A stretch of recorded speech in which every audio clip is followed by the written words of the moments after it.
جب بھی سورہ کہف کے مین پوائنٹس دیکھو اس میں صرف وہ قصے ہوتے ہیں، باقی جو ہم ڈیٹیل سے پڑھ رہے ہیں یہ اتنا نہیں ہوتا، لیکن بہرحال یہاں اللہ تعالیٰ نے اب اس کے درمیان میں یہ قصہ رکھا ہے.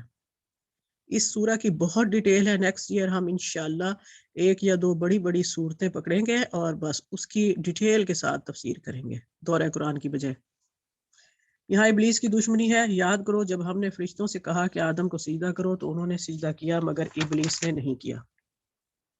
وہ جنوں میں سے تھا، اس لیے اپنے رب کے حکم کی اطاعت سے نکل گیا.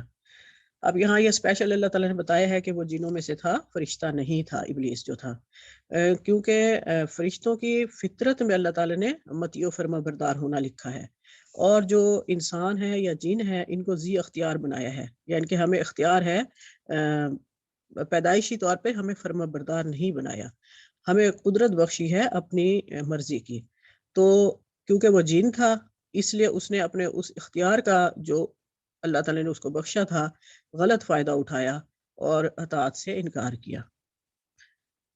اب کیا تم مجھے چھوڑ کر اس کی ذریت کو اپنا سرپرست بناتے ہو، حالانکہ وہ تمہارا دشمن ہے. دیکھو اللہ تعالیٰ نے کتنا کھلم کھلا کہہ دیا ہے کہ شیطان یا اس کی آنے والی نسلیں، اولادیں جو ہیں، ہم نے ان کو اپنا سرپرست بنایا ہوا ہے، جبکہ ہمیں پتہ ہے کہ وہ کھلم کھلا دشمن ہے.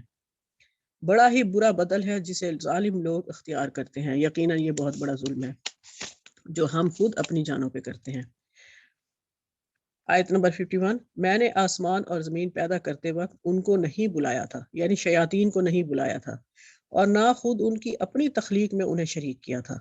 یعنی یہ تو خود مخلوق ہیں، یہ کیسے اللہ کے شریک ہو سکتے ہیں. میرا کام نہیں ہے کہ گمراہ کرنے والوں کو اپنا مددگار بناؤں. یعنی کہ اللہ تعالیٰ اگر شریعت کے معاملات میں انبیاء کو اپنا یا رسولوں کو اپنا مددگار بناتا ہے تو یہ اس مخلوق کو تو، گمراہ لوگوں کو تو اللہ تعالیٰ مددگار بالکل بھی نہیں بنائے گا کسی حال میں. آیت 52، پھر کیا کریں گے یہ لوگ اس روز جب کہ ان کا رب ان سے کہے گا کہ پکارو ان ہستیوں کو جنہیں تم میرا شریک سمجھ بیٹھے تھے. یہ ان کو پکاریں گے مگر وہ ان کی مدد کو نہ آئیں گے. ہم ان کے درمیان ایک ہلاکت کا گڑھا مشترک کر دیں گے. سارے مجرم اس روز آگ دیکھیں گے اور سمجھ لیں گے کہ اب انہیں اس میں گرنا ہی ہے، اور وہ اس سے بچنے کے لیے کوئی جائے پناہ نہیں پائیں گے. بے شک جو کرنا ہے اس دنیا میں کر لیں، وہاں کوئی جائے پناہ نہیں ملے گی. اور یہ ہے نا درمیان ایک ہلاکت کا گڑھا مشترک کر دیں گے، یہ مطلب بھی ہو سکتا ہے، اور اس کا مطلب یہ بھی ہو سکتا ہے کہ یا ہم ان کے درمیان عداوت ڈال دیں گے، دشمنی ڈال دیں گے.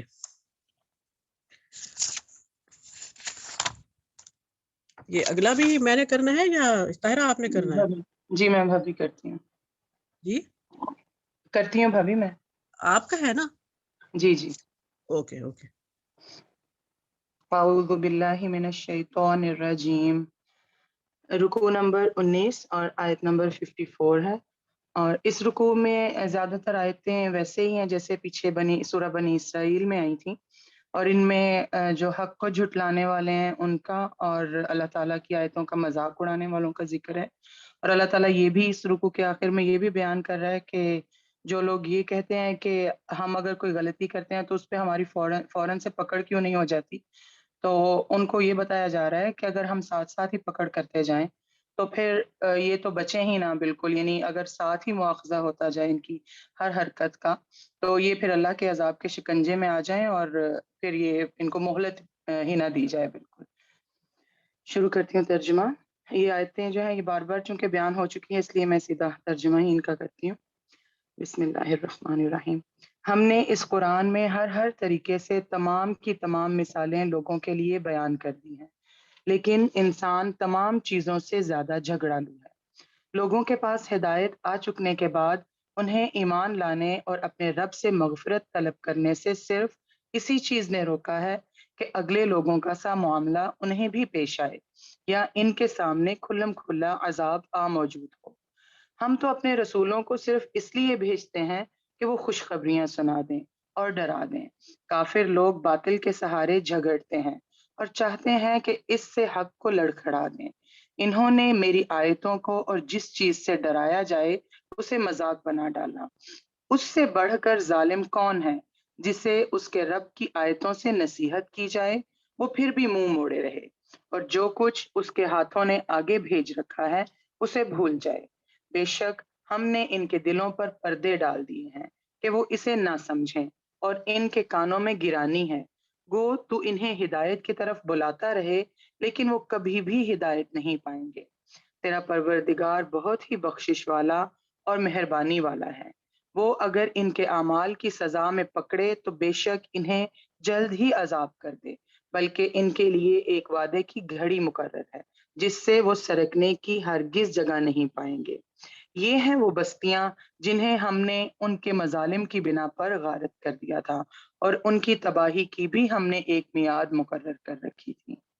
اگلا رکوع شروع ہو رہا ہے اور یہاں سے حضرت موسیٰ علیہ السلام اور حضرت خضر کا جو قصہ ہے وہ شروع ہو رہا ہے۔ حضرت موسیٰ علیہ السلام کو اللہ تعالیٰ نے سفر کا حکم دیا، اور ان کو سفر کا حکم جو ہے وہ اس لیے آیا کیونکہ ان کے دل میں یہ بات آئی تھی کہ کسی نے ان سے پوچھا کہ سب سے بڑا عالم کون ہے، تو انہوں نے یہ کہا کہ سب سے بڑا عالم میں ہوں۔ اللہ تعالیٰ نے ان کو ان کی تربیت کرنی تھی اور ان کو سمجھانا تھا، اس لیے اللہ تعالیٰ نے ان کو سفر کا حکم دیا کہ تم سفر پہ نکلو، اور ہمارا ایک بندہ ایسا بھی ہے جس کا علم تم سے بھی زیادہ ہے۔ تو وہ بندہ کچھ لوگ کہتے ہیں فرشتہ تھا، کچھ کہتے ہیں کہ وہ انسان ہی تھے، لیکن یہ واضح طور پہ اس میں قرآن پاک میں یہ نہیں کہا گیا کہ وہ انسان تھے کہ وہ فرشتہ تھے۔ تو یہاں پہ ان کو نشانی بھی بتائی گئی کہ دو دریا جہاں ملتے ہیں وہاں پہ وہ آپ کو ملے گا، اور آگے اس میں جیسے جیسے آتا جائے گا میں تھوڑا اس کو کلیئر کروں گی انشاءاللہ۔ آیت نمبر 60 ہے، وَإِذْ قَالَ مُوسَىٰ لِفَتَاهُ، اور جب موسیٰ نے اپنے نوجوان سے کہا کہ میں تو چلتا ہی رہوں گا یہاں تک کہ دو دریاؤں کے سنگم پر پہنچوں، یا پھر میں عرصہ دراز تک چلتا رہوں گا۔ یعنی اللہ تعالیٰ نے ان کو بتایا تھا کہ جہاں دو دریا ملتے ہیں وہاں تک انہوں نے جانا ہے، یعنی چلتے ہی جانا ہے جب تک کہ وہ اس جگہ پہ نہ پہنچ جائیں۔ تو وہ اپنے غلام کے ساتھ گئے تھے، یہ جو نوجوان کا ذکر ہے یہ حضرت یوشع بن نون تھے۔ تو اگلی آیت کا ترجمہ ہے، جب وہ دونوں دریا کے سنگم پر پہنچے تو وہاں اپنی مچھلی بھول گئے جس نے دریا میں سرنگ جیسا اپنا راستہ بنا لیا۔ اور یہ ایک نشانی تھی جو اللہ تعالیٰ نے ان کو بتائی تھی کہ جب تم اس جگہ پہ پہنچ جاؤ گے جہاں ہمارا وہ بندہ تمہیں ملے گا، تو وہاں جو مچھلی ہے وہ زندہ ہو کے وہ اپنا راستہ بنا لے گی دریا میں، اور وہ ان سے کھو جائے گی۔ لیکن آگے اگلی آیت کا ترجمہ پڑھتے ہیں، جب وہ دونوں وہاں سے آگے بڑھے تو موسیٰ علیہ السلام نے اپنے نوجوان سے کہا کہ لا ہمارا ناشتہ دے، ہمیں تو اپنے اس سفر سے سخت تکلیف اٹھانی پڑی۔ جب حضرت موسیٰ علیہ السلام اس مقام سے کافی آگے نکل گئے تو چونکہ وہ آگے نکل گئے تھے اس لیے ان کو تھکاوٹ محسوس ہوئی، اگر وہ وہاں پہ ہی رک جاتے تو شاید ان کو تھکاوٹ بھی محسوس نہ ہوتی۔ تو انہوں نے اپنے ساتھی سے ناشتہ مانگا، یعنی کھانے کے لیے کچھ مانگا، تو انہوں نے کہا، آگے بیان ہو رہا ہے کہ انہوں نے کیا جواب دیا۔ اس نے جواب دیا کہ کیا آپ نے دیکھا جبکہ ہم پتھر سے ٹیک لگا کر آرام کر رہے تھے وہیں میں مچھلی بھول گیا تھا، دراصل شیطان نے ہی مجھے بھلا دیا کہ میں آپ سے اس کا ذکر کروں۔ اس مچھلی نے ایک انوکھے طور پر دریا میں اپنا راستہ کر لیا۔ موسیٰ علیہ السلام نے کہا، یہی تھا وہ مقام جس کی تلاش میں ہم تھے، چنانچہ وہیں سے اپنے قدموں کے نشان دیکھتے دیکھتے واپس لوٹے۔ یعنی وہ ان کو حضرت موسیٰ علیہ السلام کو وہ بتانا بھول گئے تھے کہ شیطان نے ان کو جو ہے ان کے ذہن سے یہ بات نکال دی کہ وہ مچھلی جو ہے وہ وہاں پہ سمندر دریا میں راستہ بنا کے نکل گئی تھی۔ تو پھر جب انہوں نے حضرت موسیٰ علیہ السلام نے ان سے پوچھا تو پھر انہیں یاد آیا، تو انہوں نے بتایا کہ وہ تو وہاں جہاں ہم آرام کر رہے تھے وہاں پہ ہی نکل گئی تھی۔ تو پھر حضرت موسیٰ علیہ السلام نے کہا کہ وہی وہ جگہ تھی جہاں پہ ہمیں حضرت خضر علیہ السلام نے ملنا تھا، اس لیے انہوں نے واپس اس جگہ کی طرف کا رخ کیا۔ اگلی آیت کا ترجمہ ہے، سو وہاں انہوں نے ہمارے بندوں میں سے ایک بندے کو پایا جسے ہم نے اپنے پاس سے خاص رحمت عطا فرما رکھی تھی اور اسے اپنے پاس سے خاص علم سکھا رکھا تھا۔ یہاں یہ جو خاص علم کا ذکر ہے یہ علم لدنی کہتے ہیں اس کو، جو کہ ایک تو علم ہوتا ہے جو ہم کتابوں سے حاصل کرتے ہیں یا ہم سیکھتے ہیں، ایک علم وہ ہے جو اللہ تعالیٰ کسی کے دل میں ڈال دیتا ہے۔ یہ وہی علم تھا جو حضرت خضر کے دل میں اللہ تعالیٰ نے ڈال دیا تھا، اللہ تعالیٰ کی طرف سے اللہ نے ڈائریکٹ ان کے دل میں ڈال دیا تھا۔ اگلی آیت کا ترجمہ ہے، اس سے موسیٰ علیہ السلام نے کہا کہ میں آپ کی تابع داری کروں۔ کہ آپ مجھے وہ نیک علم سکھا دیں جو آپ کو سکھایا گیا ہے۔ اس نے کہا آپ میرے ساتھ ہرگز صبر نہیں کر سکتے، اور جس چیز کی حقیقت کا آپ کو علم ہی نہ ہو اس پر آپ صبر کر بھی کیسے سکتے ہیں؟ یہ ہماری ایک انسانی نیچر ہے، وہ تو پیغمبر تھے، یہ ہمیں ہی بتانے کے لیے یہ کہا جا رہا ہے۔ اگر ہم اپنے اوپر لیں کہ ہم ایسے ہوتا ہے بعض اوقات ایسی چیزیں ہو رہی ہوتی ہیں جو ہمیں دیکھنے میں ایسے لگ رہا ہوتا ہے کہ یہ تو غلط ہو رہا ہے، لیکن اصل میں اللہ تعالیٰ جانتا ہے کہ اس میں کیا مصلحت پوشیدہ ہوتی ہے۔ تو اس پہ صبر کرنا، انسان جو ہے وہ چونکہ بہت جلد باز ہے، قرآن پاک میں آ رہا ہے کہ بہت جلد باز بھی ہے انسان، تو اس وجہ سے انسان اس پہ صبر نہیں کرتا، اور اس چیز کا جو ہے نا، کیونکہ علم نہیں ہوتا کہ اس کے پیچھے کیا چیزیں پوشیدہ ہیں، تو اس لیے وہ جلدی سے جو ہے وہ شکایتیں کرنے لگ جاتا ہے کہ ایسے کیوں۔ اگلی آیت کا ترجمہ ہے، موسیٰ علیہ السلام نے جواب دیا کہ انشاءاللہ آپ مجھے صبر کرنے والا پائیں گے اور میں کسی بات میں آپ کی نافرمانی نہ کروں گا۔ اب انہوں نے صبر کرنے والا پائیں گے میں تو انشاءاللہ کہہ دیا، اور اگلی جو بات ہے کہ کسی بات میں آپ کی نافرمانی نہ کروں گا، اس میں انشاءاللہ کہنا بھول گئے۔ تو اس سے یہ بھی پتہ چلتا ہے کہ انشاءاللہ کہنا جو ہے وہ کتنا ضروری ہے، اور کیونکہ انہوں نے انشاءاللہ نہیں کہا تھا، اسی وجہ سے شاید وہ ان کی باتوں کو نہ مان سکے اور سوال کرنے لگ گئے آگے جب ان کے ساتھ چلتے رہے تو۔ اگلی آیت کا ترجمہ ہے، اس نے کہا اچھا اگر آپ میرے ساتھ چلنے پر ہی اصرار کرتے ہیں تو یاد رہے کہ کسی چیز کی نسبت مجھ سے کچھ نہ پوچھنا جب تک کہ میں خود اس کی نسبت کوئی تذکرہ نہ کروں۔ صدق اللہ علیہ وسلم۔ بے شک۔ اچھا، ابھی یہ قصہ ہی چل رہا ہے اور پھر نیا سپارہ بھی شروع ہو جائے گا۔ اچھا، یہ ایک اسی آیت کی جو آپ نے ابھی کیا ہے کہ علم کرنے کے لیے صبر، علم حاصل کرنے کے لیے صبر بہت ضروری ہے۔ اب جیسے مثلا ہم ایک سپارہ کر رہے ہوتے ہیں پورا، اور مجھے یہ یہاں تک جہاں تک میرا خیال ہے، مجھے یہ یقین ہے کہ ہم لوگوں میں سے ہی کافی سارے ایسے ہوں گے جو تھوڑا بے صبرے یا بے چین ہو جاتے ہوں گے۔ اس لیے جب علم حاصل کرنا ہے تو اس کے لیے پہلی بات جو یہاں بتائی حضرت موسیٰ علیہ السلام کو انہوں نے، کہ صبر کرنا ہے، صبر کے ساتھ علم حاصل کرنا ہے۔ اور اب یہ دوسری جو بات ہے وہ کیا ہے کہ علم حاصل کرنے کے لیے سفر بھی کرنا ہے۔ یہ آیت نمبر کیا بنے گی؟ 71۔ اب وہ دونوں روانہ ہوئے، یہاں تک کہ جب وہ ایک کشتی میں سوار ہو گئے تو اس شخص نے کشتی میں شگاف ڈال دیا۔ موسیٰ علیہ السلام نے کہا آپ نے اس میں شگاف ڈال دیا تاکہ سب کشتی والوں کو ڈبو دیں، یہ تو آپ نے ایک سخت حرکت کر ڈالی۔ اس نے کہا میں نے تم سے کہا نہ تھا کہ تم میرے ساتھ صبر نہیں کر سکتے۔ موسیٰ علیہ السلام نے کہا بھول چوک پر مجھے نہ پکڑیے، میرے معاملے میں آپ ذرا سختی سے کام نہ لیں۔ پھر وہ دونوں چلے یہاں تک کہ ان کو ایک لڑکا ملا اور اس شخص نے اسے قتل کر دیا۔ موسیٰ علیہ السلام نے کہا آپ نے ایک بے گناہ کی جان لے لی، حالانکہ اس نے کسی کا خون نہ کیا تھا، یہ کام تو آپ نے بہت ہی برا کیا ہے، یقیناً قتل انسان بہت ہی برا کام ہے۔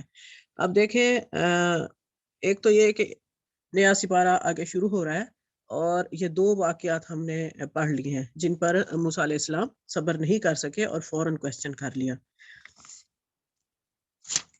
اور یہ اسٹوڈنٹس کی نیچر ہوتی ہے کہ جب کوئی بات ہلکی سی بھی سمجھ نہیں آئی تو فوراً ٹیچر سے سوال کر لیتے ہیں، یعنی کہ سوچتے نہیں ہیں۔ اب اگلا سپارہ جو ہم شروع کر رہے ہیں اس میں یہ ہے کہ موسیٰ علیہ السلام اور خضر علیہ السلام کے لیے کہ آگے جو حالات اور واقعات ہیں ان کی حکمت کیا ہے، اور اس میں ہم ہدایت کے بارے میں 8 آیات پڑھیں گے، اور اس کا جو مرکزی خیال ہے اس سپارے کا وہ سورہ مریم کی آیت نمبر 76 ہے، کہ وَيَزِيدُ اللَّهُ الَّذِينَ اهْتَدَوْا هُدًى وَالْبَاقِيَاتُ الصَّالِحَاتُ خَيْرٌ عِندَ رَبِّكَ ثَوَابًا وَخَيْرٌ مَرَدًا۔ یہ آیت جو ہے مرکزی خیال ہے سپارے کا، اور جو لوگ راہ راست اختیار کرتے ہیں اللہ ان کو راست روی میں ترقی عطا فرماتا ہے، اور باقی رہ جانے والی نیکیاں ہی تیرے رب کے نزدیک جزا اور انجام کے اعتبار سے بہتر ہیں۔ اور یہاں آزمائشوں کی حقیقت بتائی جائے گی آگے، کیونکہ ابھی یہ تیسری وہ بھی رہتا ہے، قصہ رہتا ہے کہ ہم نہیں جان سکتے کہ آزمائشیں جو آتی ہیں ہم پہ وہ انفیکٹ ان کا کیا فائدہ ہوتا ہے، اور جو آزمائشوں کی حقیقت ہے وہ صرف وہ لوگ جان سکتے ہیں جن کو قلبی نور بصیرت عطا ہوا ہو، عام لوگ نہیں جان سکتے۔ اچھا، اب یہ سپارہ شروع ہو رہا ہے۔ اعوذ باللہ من الشیطان الرجیم۔ قال الم اقل لك انك لن تستطيع معي صبرا۔ اس نے کہا میں نے تم سے کہا نہ تھا کہ تم میرے ساتھ صبر نہیں کر سکتے۔ موسیٰ علیہ السلام نے کہا اس کے بعد اگر میں آپ سے کچھ پوچھوں تو آپ مجھے ساتھ نہیں رکھیں گے، لیجئے اب تو میری طرف سے آپ کو عذر مل گیا۔ یعنی کہ موسیٰ علیہ السلام نے اپنی سزا خود ہی تجویز کر دی۔ میں نے پڑھا تھا کہیں، مفہوم بتا رہی ہوں کہ رسول پاک صلی اللہ علیہ وسلم نے فرمایا اگر میرے بھائی موسیٰ تھوڑا صبر کر لیتے تو ہمیں اور بھی بہت سارا علم مل جاتا۔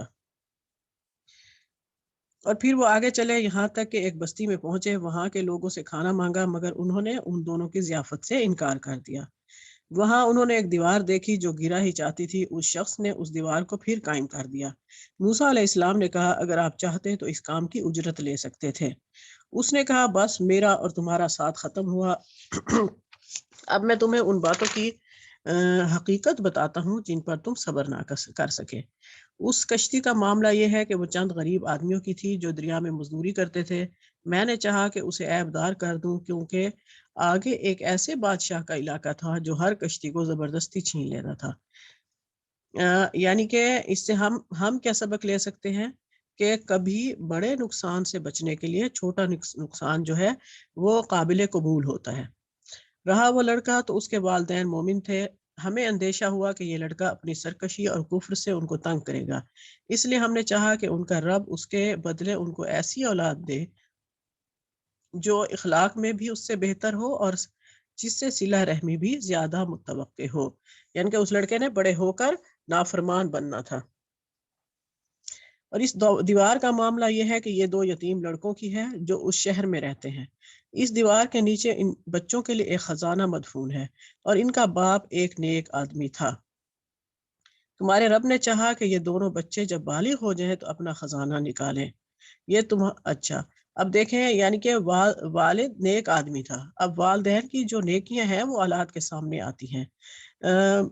جو ہمارے اسلاف تھے جب کوئی نیکی کرتے تھے تو اپنے بچوں سے یہ کہتے تھے کہ یہ میں تمہارے لیے کر رہا ہوں، اور اگر بچوں میں کبھی کوئی خرابی دیکھ لیتے تھے یا نافرمانی دیکھتے تھے تو اپنے آپ کو ٹٹولتے تھے کہ نفل پڑھنا، عبادت کرنا ایکسٹرا، اور اللہ تعالیٰ سے معافی مانگنا کہ مجھ سے کوئی غلطی کوتاہی ہوئی ہے جو میرا بچہ نافرمان ہو رہا ہے۔ تو اس لیے نیکیوں کی کثرت کریں۔ اب آگے یہ خاص بات آ رہی ہے کہ یہ تمہارے رب کی رحمت کی بنا پر کیا گیا ہے، میں نے کچھ اپنے اختیار سے نہیں کیا، یہ ہے حقیقت ان باتوں کی جن پر تم صبر نہ کر سکے۔ یعنی کہ یہ خضر علیہ السلام نے اپنی مرضی سے نہیں کیا تھا، یہ سب اللہ کی مرضی سے، اللہ کے حکم سے ہوا تھا۔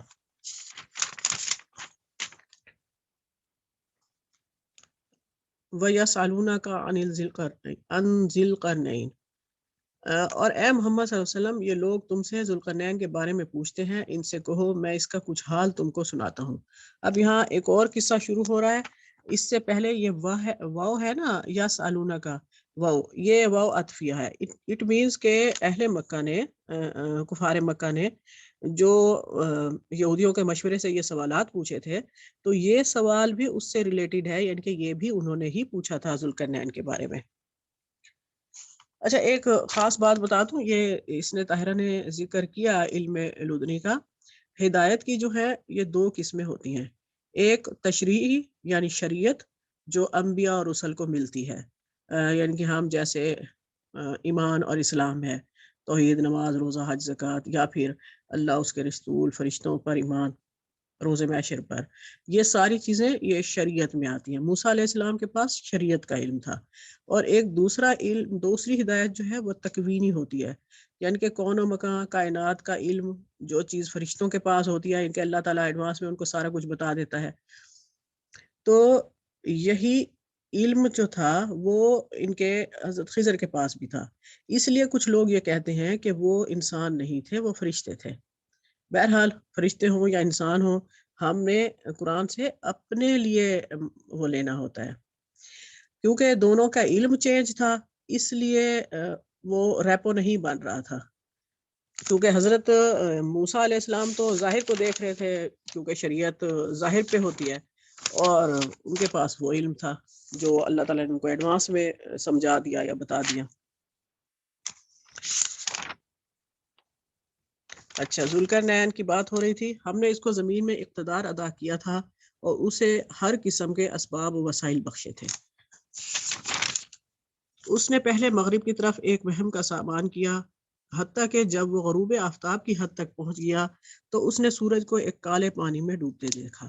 وہاں اسے ایک قوم ملی، ہم نے کہا اے ذوالقرنین، تجھے یہ طاقت حاصل ہے کہ ان کو تکلیف پہنچائے اور یہ بھی کہ ان کے ساتھ نیک رویہ اختیار کرے۔ اس نے کہا جو ان میں سے ظلم کرے گا ہم اس کو سزا دیں گے، پھر وہ اپنے رب کی طرف پلٹایا جائے گا اور وہ اس سے اور زیادہ سخت عذاب دے گا، اور جو ان میں سے ایمان لائے گا، نیک عمل کرے گا، اس کے لیے اچھی جزا ہے اور ہم اس کو نرم احکامات دیں گے۔ پھر اس نے ایک دوسری مہم کی تیاری کی، یہاں تک کہ طلوع آفتاب کی حد تک جا پہنچا۔ وہاں اس نے دیکھا کہ سورج ایک ایسی قوم پر طلوع ہو رہا ہے جس کے لیے دھوپ سے بچنے کا کوئی سامان نہیں ہے۔ یہ حال تھا ان کا، اور ذوالقرنین کے پاس جو کچھ تھا اسے ہم جانتے تھے۔ پھر اس نے ایک اور مہم کا سامان کیا، یہاں تک کہ جب دو پہاڑوں کے درمیان پہنچا تو اسے ان کے پاس ایک قوم ملی جو مشکل ہی سے کوئی بات سمجھتی تھی۔ ان لوگوں نے کہا کہ اے ذوالقرنین، یاجوج اور ماجوج اس سرزمین میں فساد پھیلاتے ہیں، تو کیا ہم تجھے کوئی ٹیکس اس کام کے لیے دیں کہ تو ہمارے اور ان کے درمیان ایک بند تعمیر کر دے؟ اس نے کہا جو کچھ میرے رب نے مجھے عطا کیا ہے وہ بہت ہے، تم بس محنت سے میری مدد کرو، میں تمہارے اور ان کے درمیان بند بنائے دیتا ہوں۔ مجھے لوہے کی چادریں لا کر دو۔ آخر جب دونوں پہاڑوں کے درمیانی خلا کو اس نے پاٹ دیا تو لوگوں سے کہا کہ اب آگ دہکاؤ، حتیٰ کہ جب یہ آہنی دیواریں بالکل آگ کی طرح سرخ ہو گئی تو اس نے کہا لاؤ اب اس میں پگھلتا ہوا تانبا اڈیل دو۔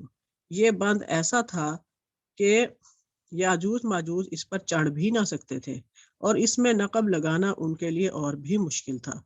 ذوالقرنین نے کہا یہ میرے رب کی رحمت ہے، مگر جب میرے رب کے وعدے کا وقت آئے گا تو وہ اس کو پیوند خاک کر دے گا، اور میرے رب کا وعدہ برحق ہے۔ اب دیکھیں یہ ذوالقرنین ایک کریکٹر ہے، ایک شخصیت ہے۔ ذوالقرنین کا مطلب ہے دو سینگوں والا۔ کہا جاتا ہے کہ اس کی جو سر پہ ہوڈ یا ٹوپی لیتا تھا اس کے دو سینگ تھے، یہ بڑائی کی علامت تھی۔ یقیناً وہ کوئی بہت بڑا فرمانروا اور فاتح تھا جس کی فتوحات مشرق سے مغرب اور شمال سے جنوب تک وسیع تر تھیں۔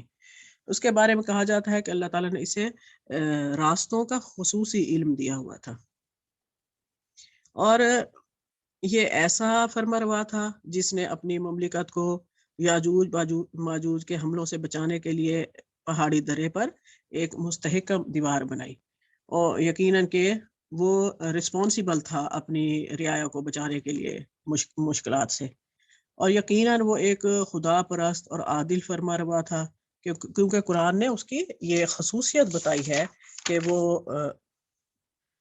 بہترین فرمانروا تھا۔ اور یہ کہ غروب آفتاب کی حد تک پہنچا، یعنی کہ جہاں سورج غروب ہوتا ہے وہ اس جگہ تک پہنچا۔ اٹ مینس کہ خشکی ختم ہو گئی اور سمندر آ گیا تھا، کیونکہ آگے ہے کہ کالے پانی میں سورج کو ڈوبتے ہوئے دیکھا۔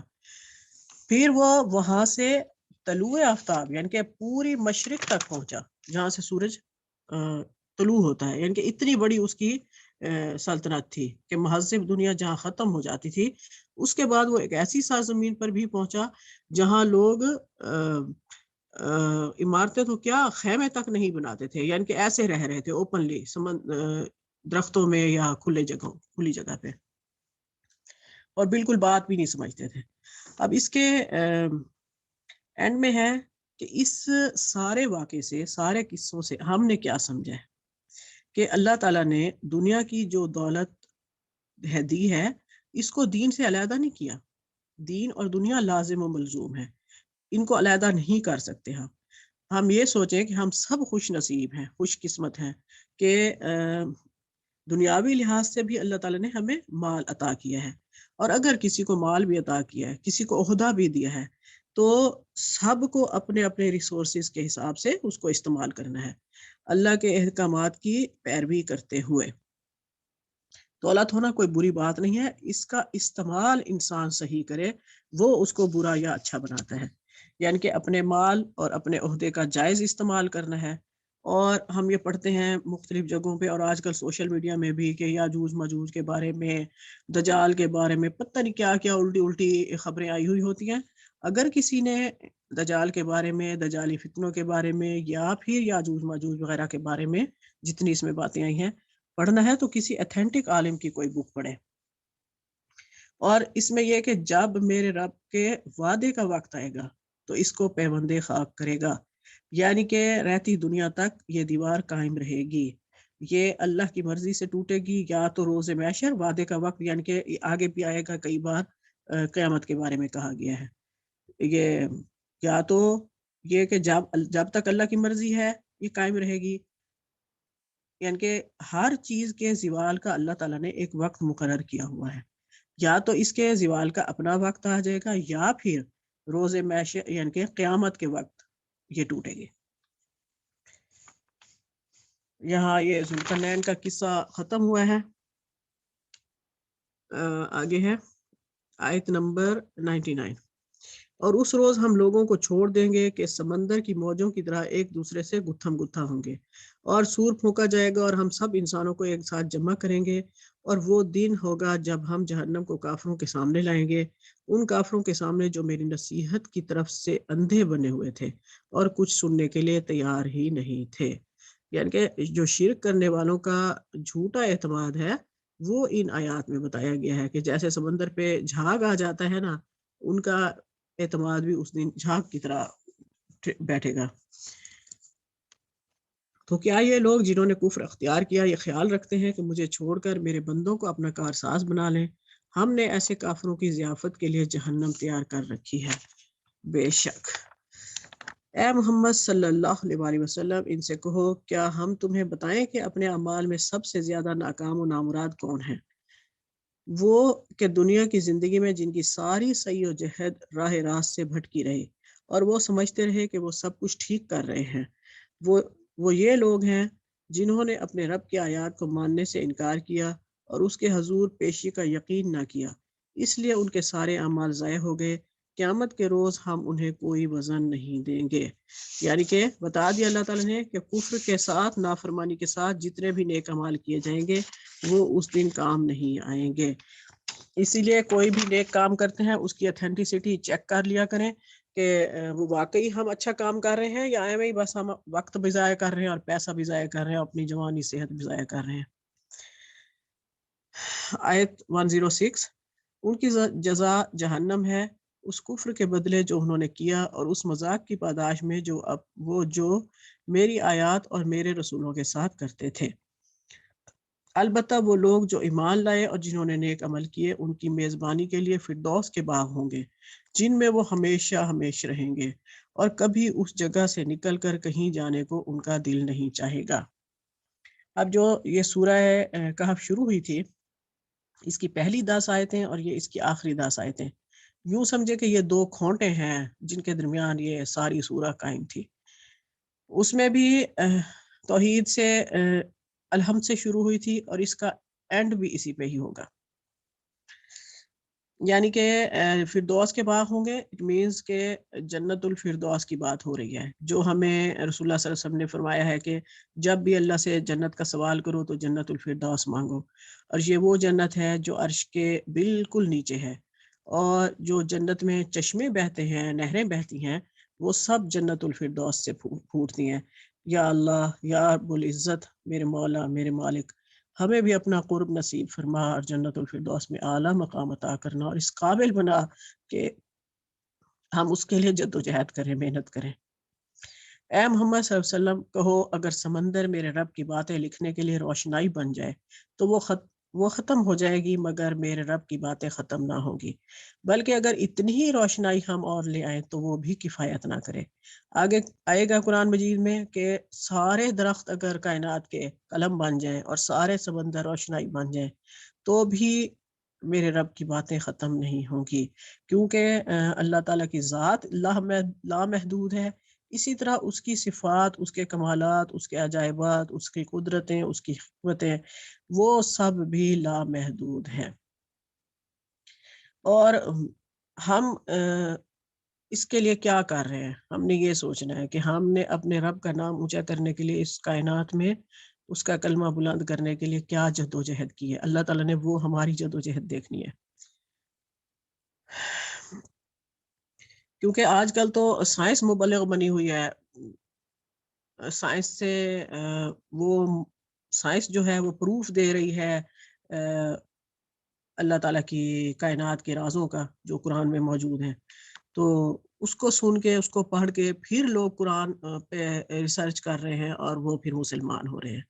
تو ہم نے اپنا مقام دیکھنا ہے کہ ہم کیا کر رہے ہیں اللہ کا کلمہ بلند کرنے کے لیے۔ اے محمد صلی اللہ علیہ وسلم کہو، میں تو ایک انسان ہی ہوں تم جیسا، میری طرف وحی کی جاتی ہے کہ تمہارا خدا بس ایک ہی خدا ہے، بس جو کوئی اپنے رب کی ملاقات کا امیدوار ہو اسے چاہیے کہ نیک عمل کرے اور بندگی میں اپنے رب کے ساتھ کسی کو شریک نہ کرے۔ بے شک بے شک، یہاں ایک شعر بولوں گی اور ختم کروں گی، ورنہ اسی آیت کی 15-20 منٹ تفسیر ہو سکتی ہے۔ عمل سے زندگی بنتی ہے جنت بھی جہنم بھی، یہ خاک کی اپنی فطرت میں نہ نوری ہے نہ ناری ہے، نہ ہم فرشتے بن سکتے ہیں اور نہ ہم شیطان یعنی کہ جین، ہم انسان ہیں، ہمیں عمل کرنا ہے، اسی کے لیے ہم نے اپنی دنیا بھی بنانی ہے اور اپنی آخرت بھی۔ وما علینا الا البلاغ۔ جزاک اللہ خیر بھابی۔ آگے سورہ مریم سٹارٹ ہو رہی ہے۔ بسم اللہ الرحمن الرحیم۔ چھوٹا سا کوئی بیک گراؤنڈ، سورت مریم ریویلڈ ہوئی نبوت کے چوتھے سال میں۔ اس سے پہلے 3 سال تک آپ صلی اللہ علیہ وآلہ وسلم کو حکم تھا کہ اسلام کا پیغام جو ہے وہ سیکرٹلی دیا جائے، اور نبوت کے چوتھے سال جو تھا وہ اللہ تعالیٰ نے آپ کو حکم دیا کہ آپ اب پورے مکہ والوں کو اس کے بارے میں بتائیں۔ تو جب پیغام عام ہوا تو یقیناً بہت ساری ریجیکشنز، ٹارچر اور پیغام کو جھٹلایا گیا، ان سب چیزوں کا سامنا کرنا پڑا۔ بہت زیادہ مسلمانوں پہ ٹارچر ہوا۔ تو اس زمانے میں جب مسلمانوں پہ بہت زیادہ سختیاں تھیں تو آپ صلی اللہ علیہ وآلہ وسلم نے ان کو حبشہ کی طرف ہجرت کرنے کا حکم کیا۔ اب یہ جو مسلمان تھے جو بہت زیادہ جن پہ ظلم ہو رہا تھا، یہ مکہ کی آپ کہہ لیں کہ جیسے لو کلاس کمیونٹی ہوتی ہے، کیونکہ اسلام سب سے پہلے وہی لائے تھے، تو وہ تھی۔ اب نہ تو ان کو کوئی خاندانی سپورٹ حاصل تھی، نہ ان کے پاس کوئی پیسہ تھا کہ اپنی جان چھڑا سکتے، اور نہ ہی کوئی ان کی مدد کرنے والا تھا۔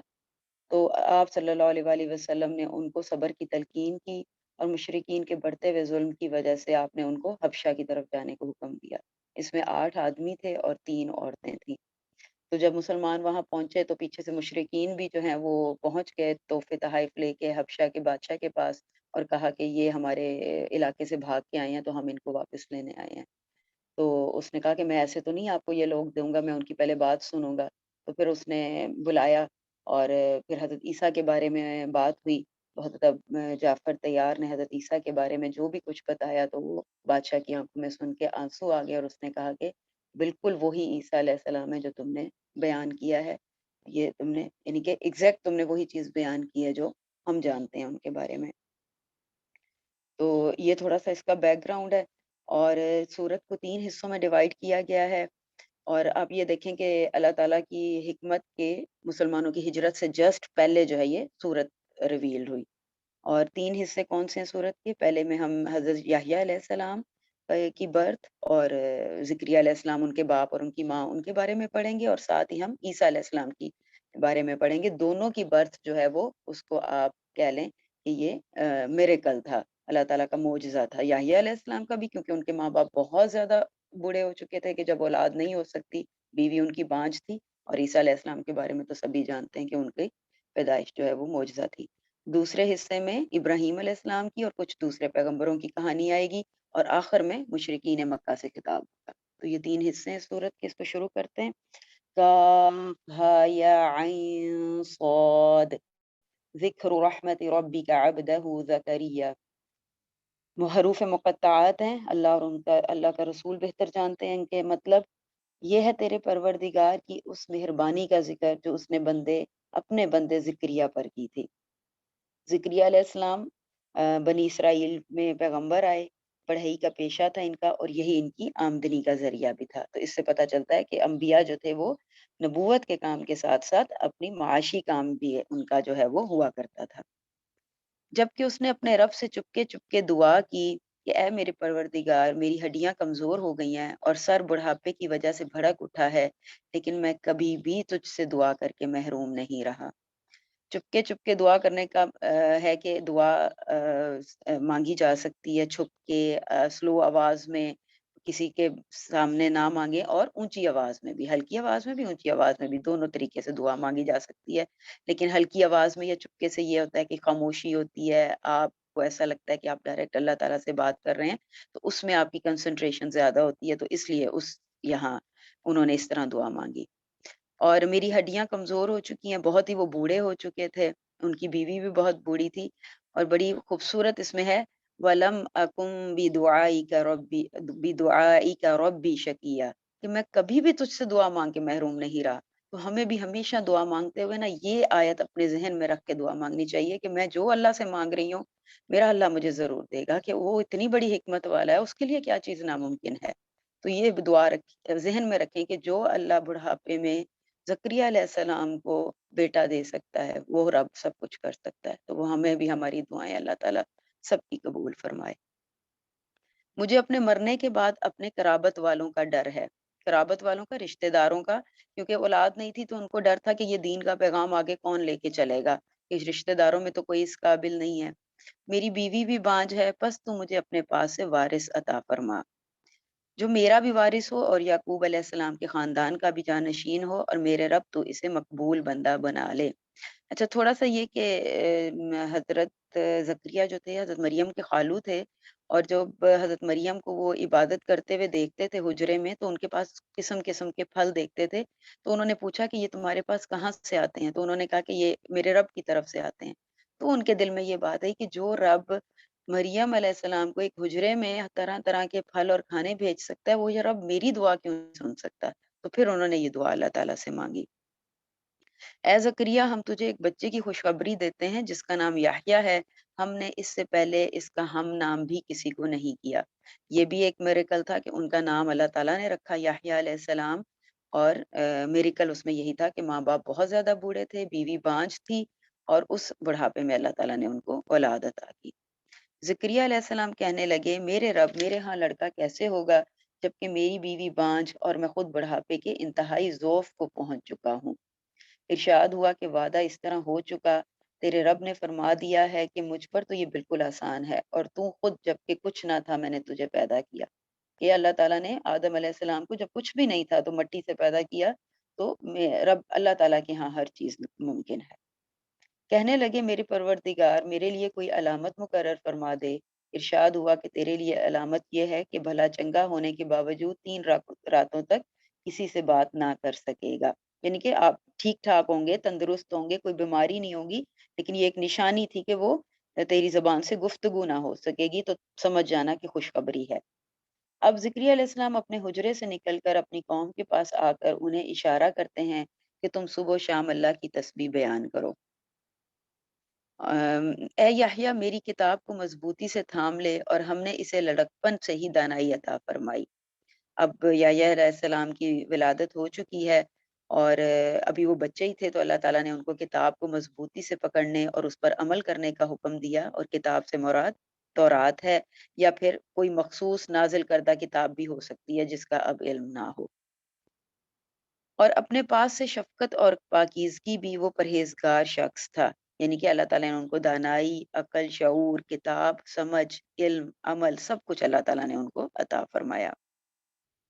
اپنے ماں باپ سے نیک سلوک کرنے والا تھا، اور وہ سرکش اور گناہگار نہ تھا، یعنی کہ اپنے ماں باپ کی نافرمانی کرنے والا نہیں تھا۔ اور یہ بھی کہتے ہیں کہ اللہ تعالیٰ ہی ہوتا ہے جو اولاد کے دل میں ماں باپ کی خدمت کا جذبہ ڈال دیتا ہے، تو اللہ تعالیٰ نے ان کے دل میں یہ جذبہ ڈال کے ان کے اوپر اپنا خاص کرم کیا۔ اس پر سلام ہے جس دن وہ پیدا ہوا اور جس دن وہ مرے اور جس دن وہ زندہ کر کے اٹھایا جائے گا۔ یعنی کہ یہ آپ دیکھیں کہ یہ 3 موقع ایسے ہوتے ہیں جو ذرا سخت ہوتے ہیں، کہ جب انسان ماں کے پیٹ سے باہر آتا ہے، یا جب موت کا وقت آتا ہے، اور جب اسے قبر سے اٹھایا جائے گا۔ تو اللہ تعالیٰ نے فرمایا کہ ان تینوں جگہوں میں اس کے لیے ہماری طرف سے سلامتی اور امان ہے۔ اب کچھ لوگ جو ہیں وہ اس آیت کو یوم ولادت یا عید میلاد النبی کا جواز بھی پیش کرتے ہیں اس سے، کہ سلام ہے اس دن جس دن وہ پیدا ہوا۔ لیکن یعنی کہ پھر آپ دیکھیں اگر صرف پیدائش کی بات تو نہیں ہے، یہاں پہ تو موت کی بھی بات ہو رہی ہے، تو موت پہ تو عید نہیں منائی جا سکتی، اس لیے ان کا جو یہ اس آیت سے یہ اخذ کرنا یہ بالکل غلط ہے۔ اس کتاب میں مریم کا بھی واقعہ بیان کر جبکہ وہ اپنے گھر کے لوگوں سے علیحدہ ہو کر مشرق کی جانب آئیں اور ان لوگوں کی طرف سے پردہ کر لیا، پھر ہم نے اس کے پاس اپنی روح یعنی جبرائیل علیہ السلام کو بھیجا، بس وہ اس کے سامنے پورا آدمی بن کر ظاہر ہوا۔ یعنی کہ جبرائیل علیہ السلام اپنی جو ہے وہ آدمی کی شکل میں ان کے سامنے آئے ایک دم سے، اور وہ پردے میں تھی، یعنی کہ حجرے میں ہر وقت رہتی تھی۔ یہ کہنے لگی میں تجھ سے رحمان کی پناہ مانگتی ہوں اگر تو کچھ بھی اللہ سے ڈرنے والا ہے، یعنی کہ ڈر گئی ایک دم ایک آدمی کو دیکھ کے، تو اللہ کی پناہ مانگی فوراً۔ اس نے جواب دیا میں تو اللہ کا بھیجا ہوا قاصد ہوں، تجھے ایک پاکیزہ لڑکا دینے آیا ہوں۔ کہنے لگی میرے ہاں بچہ کیسے ہو سکتا ہے، مجھے تو کسی انسان کا ہاتھ تک نہیں لگا اور نہ ہی میں بدکار ہوں۔ اس نے کہا بات تو یہی ہے لیکن تیرے پروردگار کا ارشاد ہے کہ وہ مجھ پر بہت بہت ہی آسان ہے، ہم تو اسے لوگوں کے لیے ایک نشانی بنا دیں گے اور اپنی خاص رحمت سے، یہ تو ایک طے شدہ بات ہے کہ اللہ کے ہاں یہ بہت آسان ہے۔ اور جب اللہ تعالیٰ آدم علیہ السلام کو پیدا کر سکتا ہے، یحییٰ علیہ السلام کو اور حوا علیہ السلام کو آدم علیہ السلام سے پیدا کر سکتا ہے، تو وہ بغیر باپ کے اولاد دے سکتا ہے۔ بس وہ حمل سے ہو گئیں اور اس وجہ سے وہ یکسو ہو کر ایک دور کی جگہ چلی گئیں۔ پھر درد ذہ یعنی کہ جو پینز ہوتی ہیں ڈلیوری کے وقت، اسے ایک کھجور کے تنے کے نیچے لے آیا، بولی کاش میں اس سے پہلے ہی مر گئی ہوتی اور لوگوں کی یاد سے بھی بھولی بسری ہو جاتی۔ اب یہ کہ میں پہلے ہی مر گئی ہوتی، یہ اس وجہ سے نہیں تھا کہ وہ درد تکلیف بہت زیادہ تھی، بلکہ ان کو یہ تھا کہ میں کیسے لوگوں کو جا کے بتاؤں گی جب میرا بچہ ہو جائے گا، یعنی کہ ان کے اندر یہ ایک فیلنگ تھی کہ میں کیسے لوگوں کو فیس کروں گی، کہ لوگوں کی نظروں میں کہیں میں بدکار نہ ٹھہر جاؤں۔ اتنے میں اسے نیچے سے آواز دی کہ غم نہ کر، تیرے رب نے تیرے پاؤں تلے ایک چشمہ جاری کر دیا ہے اور اس کھجور کے تنے کو اپنی طرف ہلا، یہ تیرے سامنے تازہ پکی کھجوریں گرا دے گا۔ اب چین سے کھا پی اور آنکھیں ٹھنڈی رکھ، اگر تجھے کوئی انسان نظر پڑ جائے تو کہہ دینا میں نے اللہ کے رحمان کے نام کا روزہ مان رکھا ہے، میں آج کسی سے بات نہ کروں گی۔ یعنی کہ یہ بھی کہہ دیا کہ یہ بھی اشارے سے یعنی کہ بات کرنا ہے۔ ان کے ہاں جو روزہ تھا اس کا مطلب بھی یہی ہوتا تھا کہ کھانے اور بولنے سے پرہیز تھا، یعنی کہ یہ روزہ جو ہے وہ صرف نہ کھانے کا نہیں تھا، نہ بولنے کا بھی تھا۔ تو یعنی کہ روزہ جو ہے وہ اس سے آپ یہ چیز بھی دیکھیں کہ جو ہم روزہ رکھتے ہیں وہ صرف کھانے کا روزہ ہوتا ہے، تو اللہ تعالیٰ ہمیں ایسا روزہ رکھنے کی توفیق عطا فرمائے کہ ہم اپنی زبانوں پر بھی کنٹرول رکھیں اپنے کھانے کے ساتھ ساتھ۔ اب حضرت عیسیٰ علیہ السلام کو لیے ہوئے وہ اپنی قوم کے پاس آئیں، سب کہنے لگے مریم تو نے تو بڑی بری حرکت کی، اے ہارون کی بہن نہ تو تیرا باپ برا آدمی تھا اور نہ تیری ماں بدکار تھی۔ اب یہ جو ہارون کی بہن کہا، اس کا یہ مطلب نہیں ہے کہ وہ ہارون علیہ السلام کی بہن تھی، بلکہ جیسے انبیاء علیہ السلام ایک قوم ہوتے ہیں، ایک ہی خاندان سے وہ تعلق رکھتے ہیں، تو جیسے نسبت ان کی طرف کی گئی، یا یہ بھی کہتے ہیں علماء کہ ہو سکتا ہے ان کا کوئی اپنا بھائی ہو جس کا نام ہارون ہو۔ مریم نے اپنے بچے کی طرف اشارہ کیا، سب کہنے لگے کہ لو بھلا ہم گود کے بچے سے بات کیسے کریں؟ بچہ بول اٹھا کہ میں اللہ کا بندہ ہوں، اس نے مجھے کتاب عطا فرمائی اور مجھے اپنا پیغمبر بنایا۔ یہ حضرت عیسیٰ علیہ السلام کا معجزہ تھا کہ انہوں نے بچپن میں بات کی۔ اس نے مجھے بابرکت کیا ہے جہاں بھی میں ہوں، اور اس نے مجھے نماز اور زکوٰۃ کا حکم دیا ہے جب تک بھی میں زندہ رہوں، اور اس نے مجھے اپنی والدہ کا خدمت گزار بنایا ہے اور مجھے سرکش اور بدبخت نہیں کیا۔ اب اس آیت سے بھی پتہ چلتا ہے کہ مجھے اپنی والدہ کا خدمت گزار بنایا کہ ان کی صرف ماں تھی، اور مجھ پر میری پیدائش کے دن اور میری موت کے دن اور جس دن کہ میں دوبارہ زندہ کھڑا کیا جاؤں گا سلام ہی سلام ہے۔ یہ ہے صحیح واقعہ عیسیٰ ابن مریم کا، یہی ہے وہ حق بات جس میں لوگ شک اور شبے میں مبتلا ہیں۔ اللہ تعالیٰ کے لیے اولاد کا ہونا لائق نہیں، وہ تو بالکل پاک ذات ہے، وہ تو جب کسی کام کے سر انجام دینے کا ارادہ کرتا ہے تو اسے کہہ دیتا ہے کہ ہو جا، اور وہ ہو جاتا ہے۔ اب اس سے اوپر والی آیت میں کیا نا کہ یہ صحیح واقعہ ہے، کیونکہ جو یہود تھے انہوں نے بہت زیادہ یہ کہا کہ عیسیٰ علیہ السلام کو نعوذ باللہ ناجائز بچہ ہے، اور جو نصارہ تھے وہ ویسے ان کی تعظیم میں اتنے بڑھ گئے کہ انہوں نے ان کو خدا ہی بنا لیا۔ تو اللہ تعالیٰ کہہ رہے ہیں کہ یہ دونوں باتیں غلط ہیں، صحیح واقعہ یہ ہے جو ہم نے یہاں بیان کیا ہے۔ میرا اور تم سب کا پروردگار صرف اللہ ہی ہے، تم سب اسی کی عبادت کرو، یہی سیدھی راہ ہے۔ پھر یہ فرقے آپس میں اختلاف کرنے لگے، بس کافروں کے لیے ویل ہے ایک بڑے سخت کی دن کی حاضری۔ اور یہ جو فرقے تھے وہ یہ ہیں کہ یہود جو تھے وہ یعنی کہ ولد الزنا کہتے تھے نعوذ باللہ ان کو۔ نصارہ کے اندر بہت زیادہ فرقے تھے، اس میں جو پروٹیسٹنٹ ہیں انہوں نے کہا کہ یہ ابن اللہ ہیں، یعنی یہ اللہ کے بیٹے ہیں۔ جو کیتھولک فرقہ ہے انہوں نے کہا یہ ثلاثہ ہیں، یعنی کہ تین خداؤں میں سے تین ہیں، تیسرے ہیں۔ اور ایک ان کا اور فرقہ ہے آرتھوڈاکس، انہوں نے کہا یہ اللہ ہیں۔ یعنی کہ سب نے اپنی اپنی ایک علیحدہ ہی جو ہے وہ بات کی، لیکن اصل بات یہ ہے کہ وہ اللہ کے بندے ہیں۔ کیا خوب دیکھنے سننے والے ہوں گے اس دن جب کہ ہمارے سامنے حاضر ہوں گے، لیکن آج تو یہ ظالم لوگ صریح گمراہی میں پڑے ہوئے ہیں، یعنی کہ اس دن قیامت کے دن۔ تو انہیں اس رنج اور افسوس کے دن کا ڈر سنا دے جب کہ کام انجام کو پہنچا دیا جائے گا اور یہ لوگ غفلت اور بے ایمانی میں ہی رہ جائیں گے۔ خود زمین کے اور تمام زمین والوں کے وارث ہم ہی ہوں گے اور سب لوگ ہماری ہی طرف لوٹا کر آئیں گے۔ صدق اللہ العظیم۔ بسم اللہ الرحمن الرحیم۔ اور اس کتاب میں ابراہیم کا قصہ بیان کرو، بے شک وہ ایک راست باز انسان اور ایک نبی تھا۔ یہاں پہ جیسے باقی قصے بیان کیے جا رہے ہیں، اب حضرت ابراہیم کا قصہ شروع ہوتا ہے، کیونکہ یہاں سے خطاب کا رخ اہل مکہ کی طرف پھر گیا ہے، جنہوں نے اپنے نوجوان بیٹے، بھائیوں اور دوسرے رشتہ داروں کو اسی طرح خدا پرستی کے جرم میں گھر چھوڑنے پہ مجبور کر دیا تھا، اور حضرت ابراہیم کو بھی ایسے ہی حالات کا پیش آئے تھے، اور قریش کے لوگ ان کو اپنا پیشوا مانتے تھے اور ان کی اولاد ہونے پر عرب میں اپنا فخر جتاتے تھے۔ آگے ہے، انہیں ذرا اس موقع کی یاد دلاؤ جب کہ ان کے اپنے باپ سے کہا کہ ابا جان آپ کیوں ان چیزوں کی عبادت کرتے ہیں جو نہ سنتی ہیں، نہ دیکھتی ہیں اور نہ آپ کا کوئی کام بنا سکتی ہیں۔ یہاں باقی چیزیں تو سمجھ آ رہی ہیں، لیکن ایک چیز اس میں بہت غور طلب ہے کہ ہر بات میں وہ بہت عزت، اپنے باپ کو بہت عزت سے بلا رہے ہیں، بہت پیار سے بار بار یا آباتی کر کے بلا رہے ہیں، کہ جس سے ظاہر ہوتا ہے کہ باپ کی عزت کتنی ہونی چاہیے، کہ حالانکہ وہ کافر بھی تھے پھر بھی وہ بہت عزت اور پیار سے ان سے بات کر رہے تھے۔ آگے آیت ہے، ابا جان میرے پاس ایک ایسا علم آیا ہے جو آپ کے پاس نہیں آیا، آپ میرے پیچھے چلیں، میں آپ کو سیدھا راستہ بتاؤں گا۔ ابا جان آپ شیطان کی بندگی نہ کریں، شیطان تو رحمان کا نافرمان ہے۔ ابا جان مجھے ڈر ہے کہ کہیں آپ رحمان کے عذاب میں مبتلا نہ ہو جائیں اور شیطان کے ساتھی بن کر رہیں۔ انہیں اپنے باپ کی ظاہری بات فکر تھی، تو اس لیے وہ بار بار انہیں سمجھانے کی کوشش کر رہے ہیں۔ اگلی آیت ہے، باپ نے کہا ابراہیم علیہ السلام کیا تم میرے معبودوں سے پھر کیا ہے؟ اگر تو باز نہ آیا تو میں تجھے سنسار کر دوں گا، یعنی پتھر مار مار کے ہلاک کرنے کو جیسے سنسار کہتے ہیں۔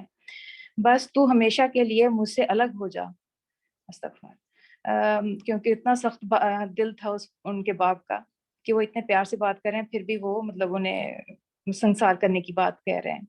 آگے 47 آیت ہے، ابراہیم نے کہا سلام ہے آپ کو، اور میں اپنے رب سے دعا کروں گا کہ وہ آپ کو معاف کر دے، میرا رب بہت ہی مہربان ہے۔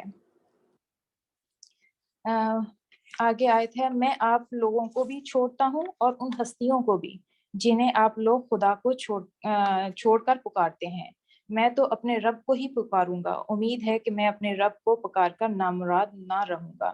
جیسے کہ ہمارے نبی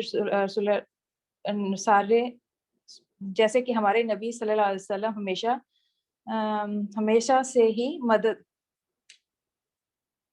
کہ اللہ پر توکل کرتے تھے اور پر امید رہتے تھے، اور جیسے ہمیں پیچھے بھی بات ہوئی ہے کہ ہمیشہ دعا جو ہے وہ اللہ پہ توکل کر کے پورے ایمان کے ساتھ مانگنی چاہیے کہ وہ ضرور قبول ہوگی۔ پس جب وہ ان لوگوں سے اور ان کے معبودان غیر اللہ سے جدا ہو گیا تو ہم نے اس کو اسحاق اور یعقوب جیسی اولاد دی اور ہر ایک کو نبی بنایا اور ان کو اپنی رحمت سے نوازا، ان کو سچی ناموری عطا کی۔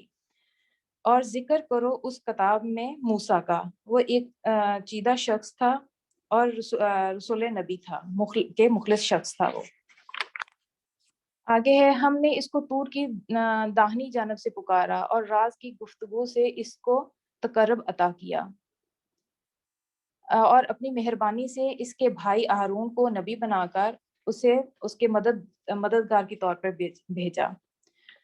اور اس کتاب میں اسماعیل کا ذکر کرو، وہ وعدے کا سچا تھا اور رسول نبی تھا، اور وہ اپنے گھر والوں کو نماز اور زکوٰۃ کا حکم دیتا تھا اور اپنے رب کے نزدیک ایک پسندیدہ انسان تھا۔ اس کتاب میں ادریس کا ذکر کرو، وہ ایک راست باز انسان اور ایک نبی تھا اور اسے ہم نے بلند مقام پر اٹھایا تھا۔ اس کا میرے خیال میں کہیں اور نہیں ذکر ملتا، دوسری کتابوں میں بائبل وغیرہ میں ہے، جو مطلب میرے خیال میں بھابھی ہی سمجھائیں گی، مجھے اتنا زیادہ اس میں نہیں ہے، سمجھ ہی نہیں آئی اس بات کی کہ وہ کون تھے۔ پروفٹ تو تھے ہی، لیکن وہ ان کا نزول اور سارا کچھ جو تھا وہ نہیں سمجھ آئی۔ بھابھی ابھی بتا دیں گی یا پھر جیسے بعد میں؟ یہ سمجھنے کی ضرورت بھی نہیں ہے، بس ان کا قرآن مجید میں ایک بار ذکر آیا ہے اور اللہ تعالیٰ نے کہہ دیا کہ وہ راست باز تھے، وہ نبی تھے، تو بس ٹھیک ہے، نبی تھے۔ اور کہیں یہ آتا ہے کہ حضرت نوح علیہ السلام سے پہلے تھے، کہیں آتا ہے بعد میں تھے، یعنی کہ جی قرآن وہی مجید ڈفرینٹ کا ہی آ کوئی رہا ہے اس میں۔ چلیں آگے میں چلتی ہوں۔ یہ وہ پیغمبر ہیں جن پر اللہ نے انعام فرمایا آدم علیہ السلام کی اولاد میں سے، اور ان لوگوں کی نسل سے جنہوں نے ہم نے نوح کے ساتھ کشتی پہ سوار کیا، اور ابراہیم کی نسل سے اور اسرائیل کی نسل سے، اور یہ ان لوگوں میں سے تھے جن کو ہم نے ہدایت بخشی اور برگزیدہ کیا۔ ان کا حال یہ تھا کہ جب رحمان کی آیات ان کو سنائی جاتی تو روتے ہوئے سجدے میں گر جاتے۔ یہاں پہ آیت سجدہ ہے، تو یہ بعد میں ہم سجدہ کر لیں گے انشاءاللہ۔ اور اگلی آیت ہے، پھر ان کے بعد وہ ناخلف لوگ ان کی جانشین ہوئے جنہوں نے نماز کو ضائع کیا اور خواہش نفس کی پیروی کی، پھر قریب ہے کہ وہ گمراہی کے انجام سے دوچار ہوں۔ جیسے کہ اب ہم جانتے ہیں کہ نماز جو ہے اولین رابطہ ہے اللہ اور انسان مومن کے درمیان۔ یہ بندھن ٹوٹتے ہی آدمی خدا سے دور ہوتا چلا جاتا ہے، اور جب دل خدا کی یاد سے غفلت میں رہنے لگتا ہے اور غفلت بڑھتی جاتی ہے اور انسان اپنے نفس کا غلام بن جاتا ہے۔ اللہ ہمیں بچائے۔ آگے ہے، البتہ وہ توبہ کر لیں اور ایمان لے آئیں اور نیک عملی اختیار کر لیں، وہ جنت میں داخل ہوں گے اور ان کی ذرہ برابر حق تلفی نہ ہوگی۔ ان کے لیے ہمیشہ رہنے والی جنتیں ہیں جس کا رحمان نے اپنے بندوں سے در پردہ وعدہ کر رکھا ہے، اور یقیناً یہ وعدہ پورا ہو کر رہنا ہے۔ 62 ہے، وہاں جو کوئی بےہودہ بات نہ سنیں گے، وہاں وہ کوئی بےہودہ بات نہ سنیں گے، جو کچھ بھی سنیں گے ٹھیک ہی سنیں گے، اور ان کا رزق انہیں فہم صبح شام ملتا رہے گا۔ یہ ہے وہ جنت جس کا وارث ہم اپنے بندوں میں سے اس کو بنائیں گے جو پرہیزگار رہا ہے۔ آگے ہے، اے محمد، ہم تمہارے رب کے حکم کے بغیر نہیں اترا کرتے۔ جو کچھ ہمارے آگے ہے، جو کچھ پیچھے ہے، اور جو کچھ اس کے درمیان ہے، ہر چیز کا مالک وہی ہے اور تمہارا رب بھولنے والا نہیں ہے۔ یہ انداز کلام صاف بتا رہا ہے کہ یہ صورت بڑی دیر کے بعد نازل ہوئی، جس کی وجہ سے رسول پاک صلی اللہ علیہ وسلم اور باقی صحابہ بھی پریشان تھے، اور ان کی اضطراب کی کیفیت تھی۔ جو وہی آنے میں دیر ہو رہی تھی، اضطراب بڑھتا جا رہا تھا۔ تو اس حالت میں جبرائیل علیہ السلام فرشتوں کے جھرمٹ میں تشریف لاتے ہیں۔ پہلے وہ فرمان سناتے ہیں جو موقع کی ضرورت کے لحاظ سے فوراً درکار تھا، پھر اللہ تعالیٰ کے اشارے سے جو چند کلمات اپنی طرف سے کہتے ہیں جن میں حروف تسلی اور صبر و ضبط کی تکلیم کی جاتی ہے۔ آگے ہے، وہ رب ہے آسمانوں کا اور زمین کا اور ان ساری چیزوں کا جو آسمان و زمین کے درمیان ہے، بس تم اس کی بندگی کرو، اس کی بندگی پر ثابت قدم رہو۔ اس آیت میں اللہ تعالیٰ کی تعریف کے بعد کہا جا رہا ہے کہ بندگی پر مضبوطی سے چلو، اور تسلی مطلب جب دیر بھی ہو جائے اللہ کی مدد اور تسلی میں تو گھبراؤ نہیں۔ کیا ہے کہ کوئی ہستی تمہارے علم میں اس کی ہم پایا ہے؟ یہاں پہ اللہ تعالیٰ نہیں آئے اوپر سے، ہاں، کیا ہے کہ کوئی ہستی تمہارے علم میں اس کی ہم پایا ہے؟ تو یہاں پہ سوال کیا جا رہا ہے کہ اللہ تو الہ ہے، کیا کوئی دوسرا الہ بھی ہے تمہارے علم میں؟ اگر تم مانتے ہو کہ اللہ ہی الہ ہے تو اس کی بندگی کرو اور اس کے حکم کے بندے بن کر رہو۔ صدق اللہ العظیم۔ وَيَقُولُ الْإِنسَانُ أَإِذَا مَا مِتُّ لَسَوْفَ أُخْرَجُ حَيًّا۔ یہ جو دو رکوع ہیں ان میں وہی باتیں ریپیٹ ہو رہی ہیں جو ہم پہلے بھی بار بار پڑھ چکے ہیں۔ ترجمہ شروع کرتے ہیں۔ اور انسان کہتا ہے کیا جب میں مر جاؤں گا البتہ یقیناً مجھے زندہ نکالا جائے گا؟ اور کیا انسان اتنا ہی یاد نہیں کرتا کہ یقیناً ہم نے اس سے پہلے اسے تخلیق کیا جبکہ وہ کچھ بھی نہ تھا؟ پس آپ کے رب کی قسم ہم ضرور ان کفار کو شیطانوں کے ہمراہ اکٹھا کریں گے، پھر ہم ضرور انہیں گھٹنوں کے بل گرے ہوئے جہنم کے گرد حاضر کریں گے، پھر ہم ضرور ہر گروہ سے اسے کھینچ کر الگ کریں گے جو ان میں سے رحمان کے خلاف سرکشی میں سخت تر تھا۔ یعنی ہر گروہ کے جو لیڈرز ہوں گے ان کو سب سے پہلے نکالا جائے گا اور جہنم میں پھینکا جائے گا، اور ان کے باقی جو ان کے ہوں گے پیروکار ان سے زیادہ ڈبل عذاب دیا جائے گا۔ پھر ترجمہ ہے، پھر ہمیں بلا شبہ ان کا خوب علم ہے جو اس جہنم میں جانے کے زیادہ لائق ہے، اور تم میں سے جو بھی ہے وہ اس جہنم پر وارد ہونے والا ہے۔ یہ آپ کے رب کے ذمہ حتمی اور طے شدہ بات ہے۔ جہنم پر وارد ہونے والا کہا ہے کا مطلب ہے کہ جہنم کے اوپر ایک پل بنا دیا جائے گا جسے ہم پل صراط کے نام سے بھی جانتے ہیں، کہ اس سے سب کو گزارا جائے گا۔ جو مومن لوگ ہوں گے وہ تو آرام سے گزر جائیں گے، اور جو جہنمی ہوں گے وہ پل سے نیچے جہنم میں گر جائیں گے۔ استغفر اللہ۔ پھر ہم متقی لوگوں کو نجات دیں گے اور ہم ظالموں کو اس میں گھٹنوں کے بل گرے ہوئے چھوڑ دیں گے۔ اور جب ان پر ہماری واضح آیات تلاوت کی جاتی ہیں تو کافر مومنوں سے کہتے ہیں فریقین میں سے کس کا مقام بہتر اور کس کی مجلس زیادہ اچھی ہے۔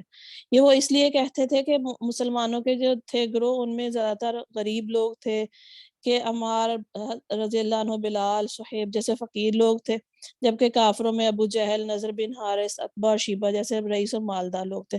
تو اس لیے کہتے تھے جہاں زیادہ مالدار ہیں انہی کی مجلس زیادہ اچھی ہے، یہ تو سارے جو ہے نارمل سے عام سے لوگ ہیں۔ اور ان سے پہلے ہم نے کتنی ہی قومیں ہلاک کر دیں، وہ ان سے اساسوں اور ظاہری ٹیپ ٹاپ میں کہیں بڑھ کر تھیں۔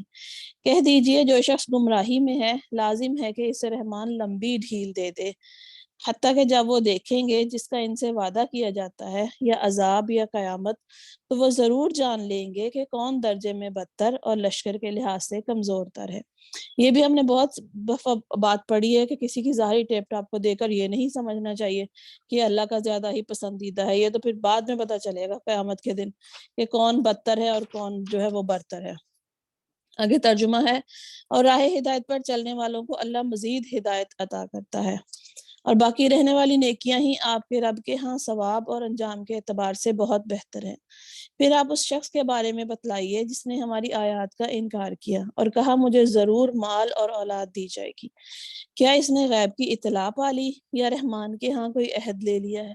ہرگز نہیں، ہم ضرور لکھیں گے جو کچھ وہ کہتا ہے، اور ہم اس کے لیے عذاب بہت بڑھا دیں گے، اور ان چیزوں کے ہم وارث ہوں گے جو وہ کہتا ہے وہ ہمارے پاس اکیلا آئے گا۔ یہ ان آیتوں کا شان نزول یہ ہے کہ عمر بن العاص جو ہے وہ ان کا والد تھا، عاص بن وائل جو اسلام کا شدید دشمن تھا، اس کے ذمہ کسی دوسرے صحابی کا قرضہ تھا، اور جب انہوں نے اپنی رقم کا مطالبہ کیا تو اس نے کہا کہ جب تک تم محمد صلی اللہ علیہ وآلہ وسلم کے ساتھ کفر نہیں کرتا میں تجھے تیری رقم نہیں دوں گا۔ انہوں نے کہا یہ کام تو تم مر کر دوبارہ زندہ ہو جائے تب بھی نہیں کروں گا۔ پھر اس شخص نے پوچھا کہ میں مر کر دوبارہ زندہ کیا جاؤں گا؟ اس نے کہا ہاں۔ تو پھر اس نے آگے ازراحت مسخر جیسے کہتے ہیں کہ اچھا ٹھیک ہے، جب میں دوبارہ اٹھوں گا تب مجھ سے اپنا پیسے لے لینا واپس۔ تو اس پہ اللہ تعالیٰ سے کہہ رہے ہیں کہ اس کے جو چیزیں اس کے پاس دنیا میں ہم نے دی ہیں وہ تو یہیں رہ جائیں گی، اس کے وارث پھر ہم ہوں گے، جب وہ ہمارے پاس آئے گا وہ تو اکیلا ہی ہوگا۔ اور آگے ترجمہ ہے، اور انہوں نے اللہ کے سوا معبود بنا لیے ہیں تاکہ وہ ان کے مددگار ہوں۔ ہرگز نہیں، عنقریب وہ خود ان کی عبادت کا انکار کر دیں گے اور ان کے مخالف ہو جائیں گے۔ یہ بھی ہم نے پہلے پڑھا ہے کہ قیامت کے دن وہ خود انہیں جھٹلا دیں گے کہ ہم نے تو ان سے نہیں کہا تھا کہ یہ ہماری عبادت کریں یا ہمیں پوجیں۔ کیا آپ نے دیکھا نہیں کہ بے شک ہم نے کافروں پر شیطان چھوڑ رکھے ہیں، وہ جو انہیں خوب خوب گناہوں پر ابھارتے ہیں، چنانچہ آپ ان کی بابت جلدی نہ کریں، ہم تو بس ان کے دن گن رہے ہیں۔ جس دن ہم متقیوں کو رحمان کی طرف بطور مہمان اکٹھا کر لائیں گے اور مجرموں کو جہنم کی طرف پیاسے ہی ہانک کر لے جائیں گے۔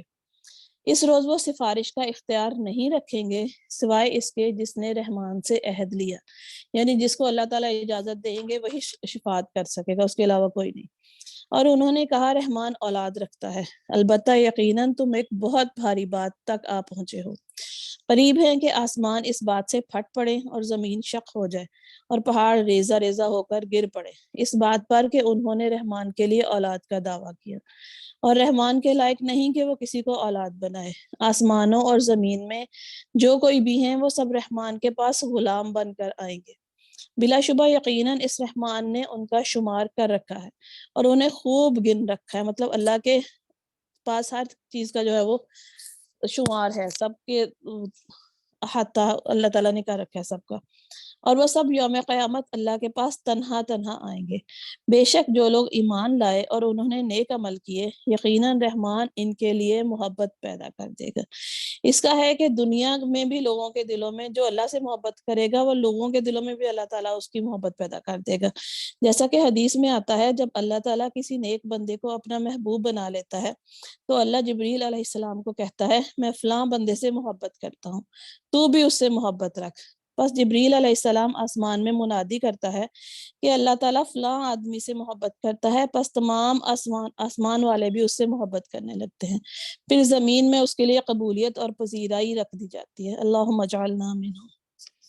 یقیناً ہم نے تو اس قرآن کو آپ کی زبان عربی میں خوب آسان کر دیا ہے تاکہ آپ اس سے متقین کو بشارت دیں اور اس کے ساتھ جھگڑالو قوم کو ڈرائیں۔ اور ان سے پہلے ہم نے کتنی ہی قومیں ہلاک کر دیں، کیا آپ ان میں سے کسی ایک کو محسوس کرتے ہیں یا ان کی کوئی بھنک بھی سنتے ہیں؟ صدق اللہ العظیم۔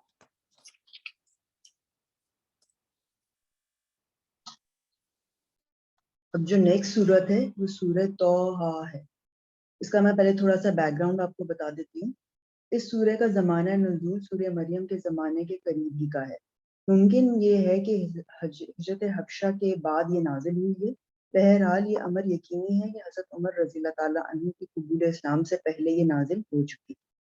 ان کے قبول اسلام کی سب سے زیادہ مشہور اور معتبر روایت یہ ہے کہ جب وہ نبی کریم صلی اللہ علیہ وسلم کو قتل کرنے کی نیت سے نکلے تو راستے میں ایک شخص نے ان سے کہا کہ پہلے اپنے گھر کی خبر تو لو، تمہاری اپنی بہن اور بہنوئی اس نئے دین میں داخل ہو چکے ہیں۔ یہ سن کر حضرت عمر رضی اللہ تعالیٰ عنہ سیدھے بہن کے گھر پہنچے۔ وہاں ان کی بہن فاطمہ بنت خطاب اور ان کے بہنوئی سعید بن زید بیٹھے ہوئے حضرت خباب بن ارد سے ایک صحیفے کی تعلیم حاصل کر رہے تھے۔ حضرت عمر کے آتے ہی ان کی بہن نے صحیفے فوراً چھپا دیا، مگر حضرت عمر اس کے پڑھنے کی آواز سن چکے۔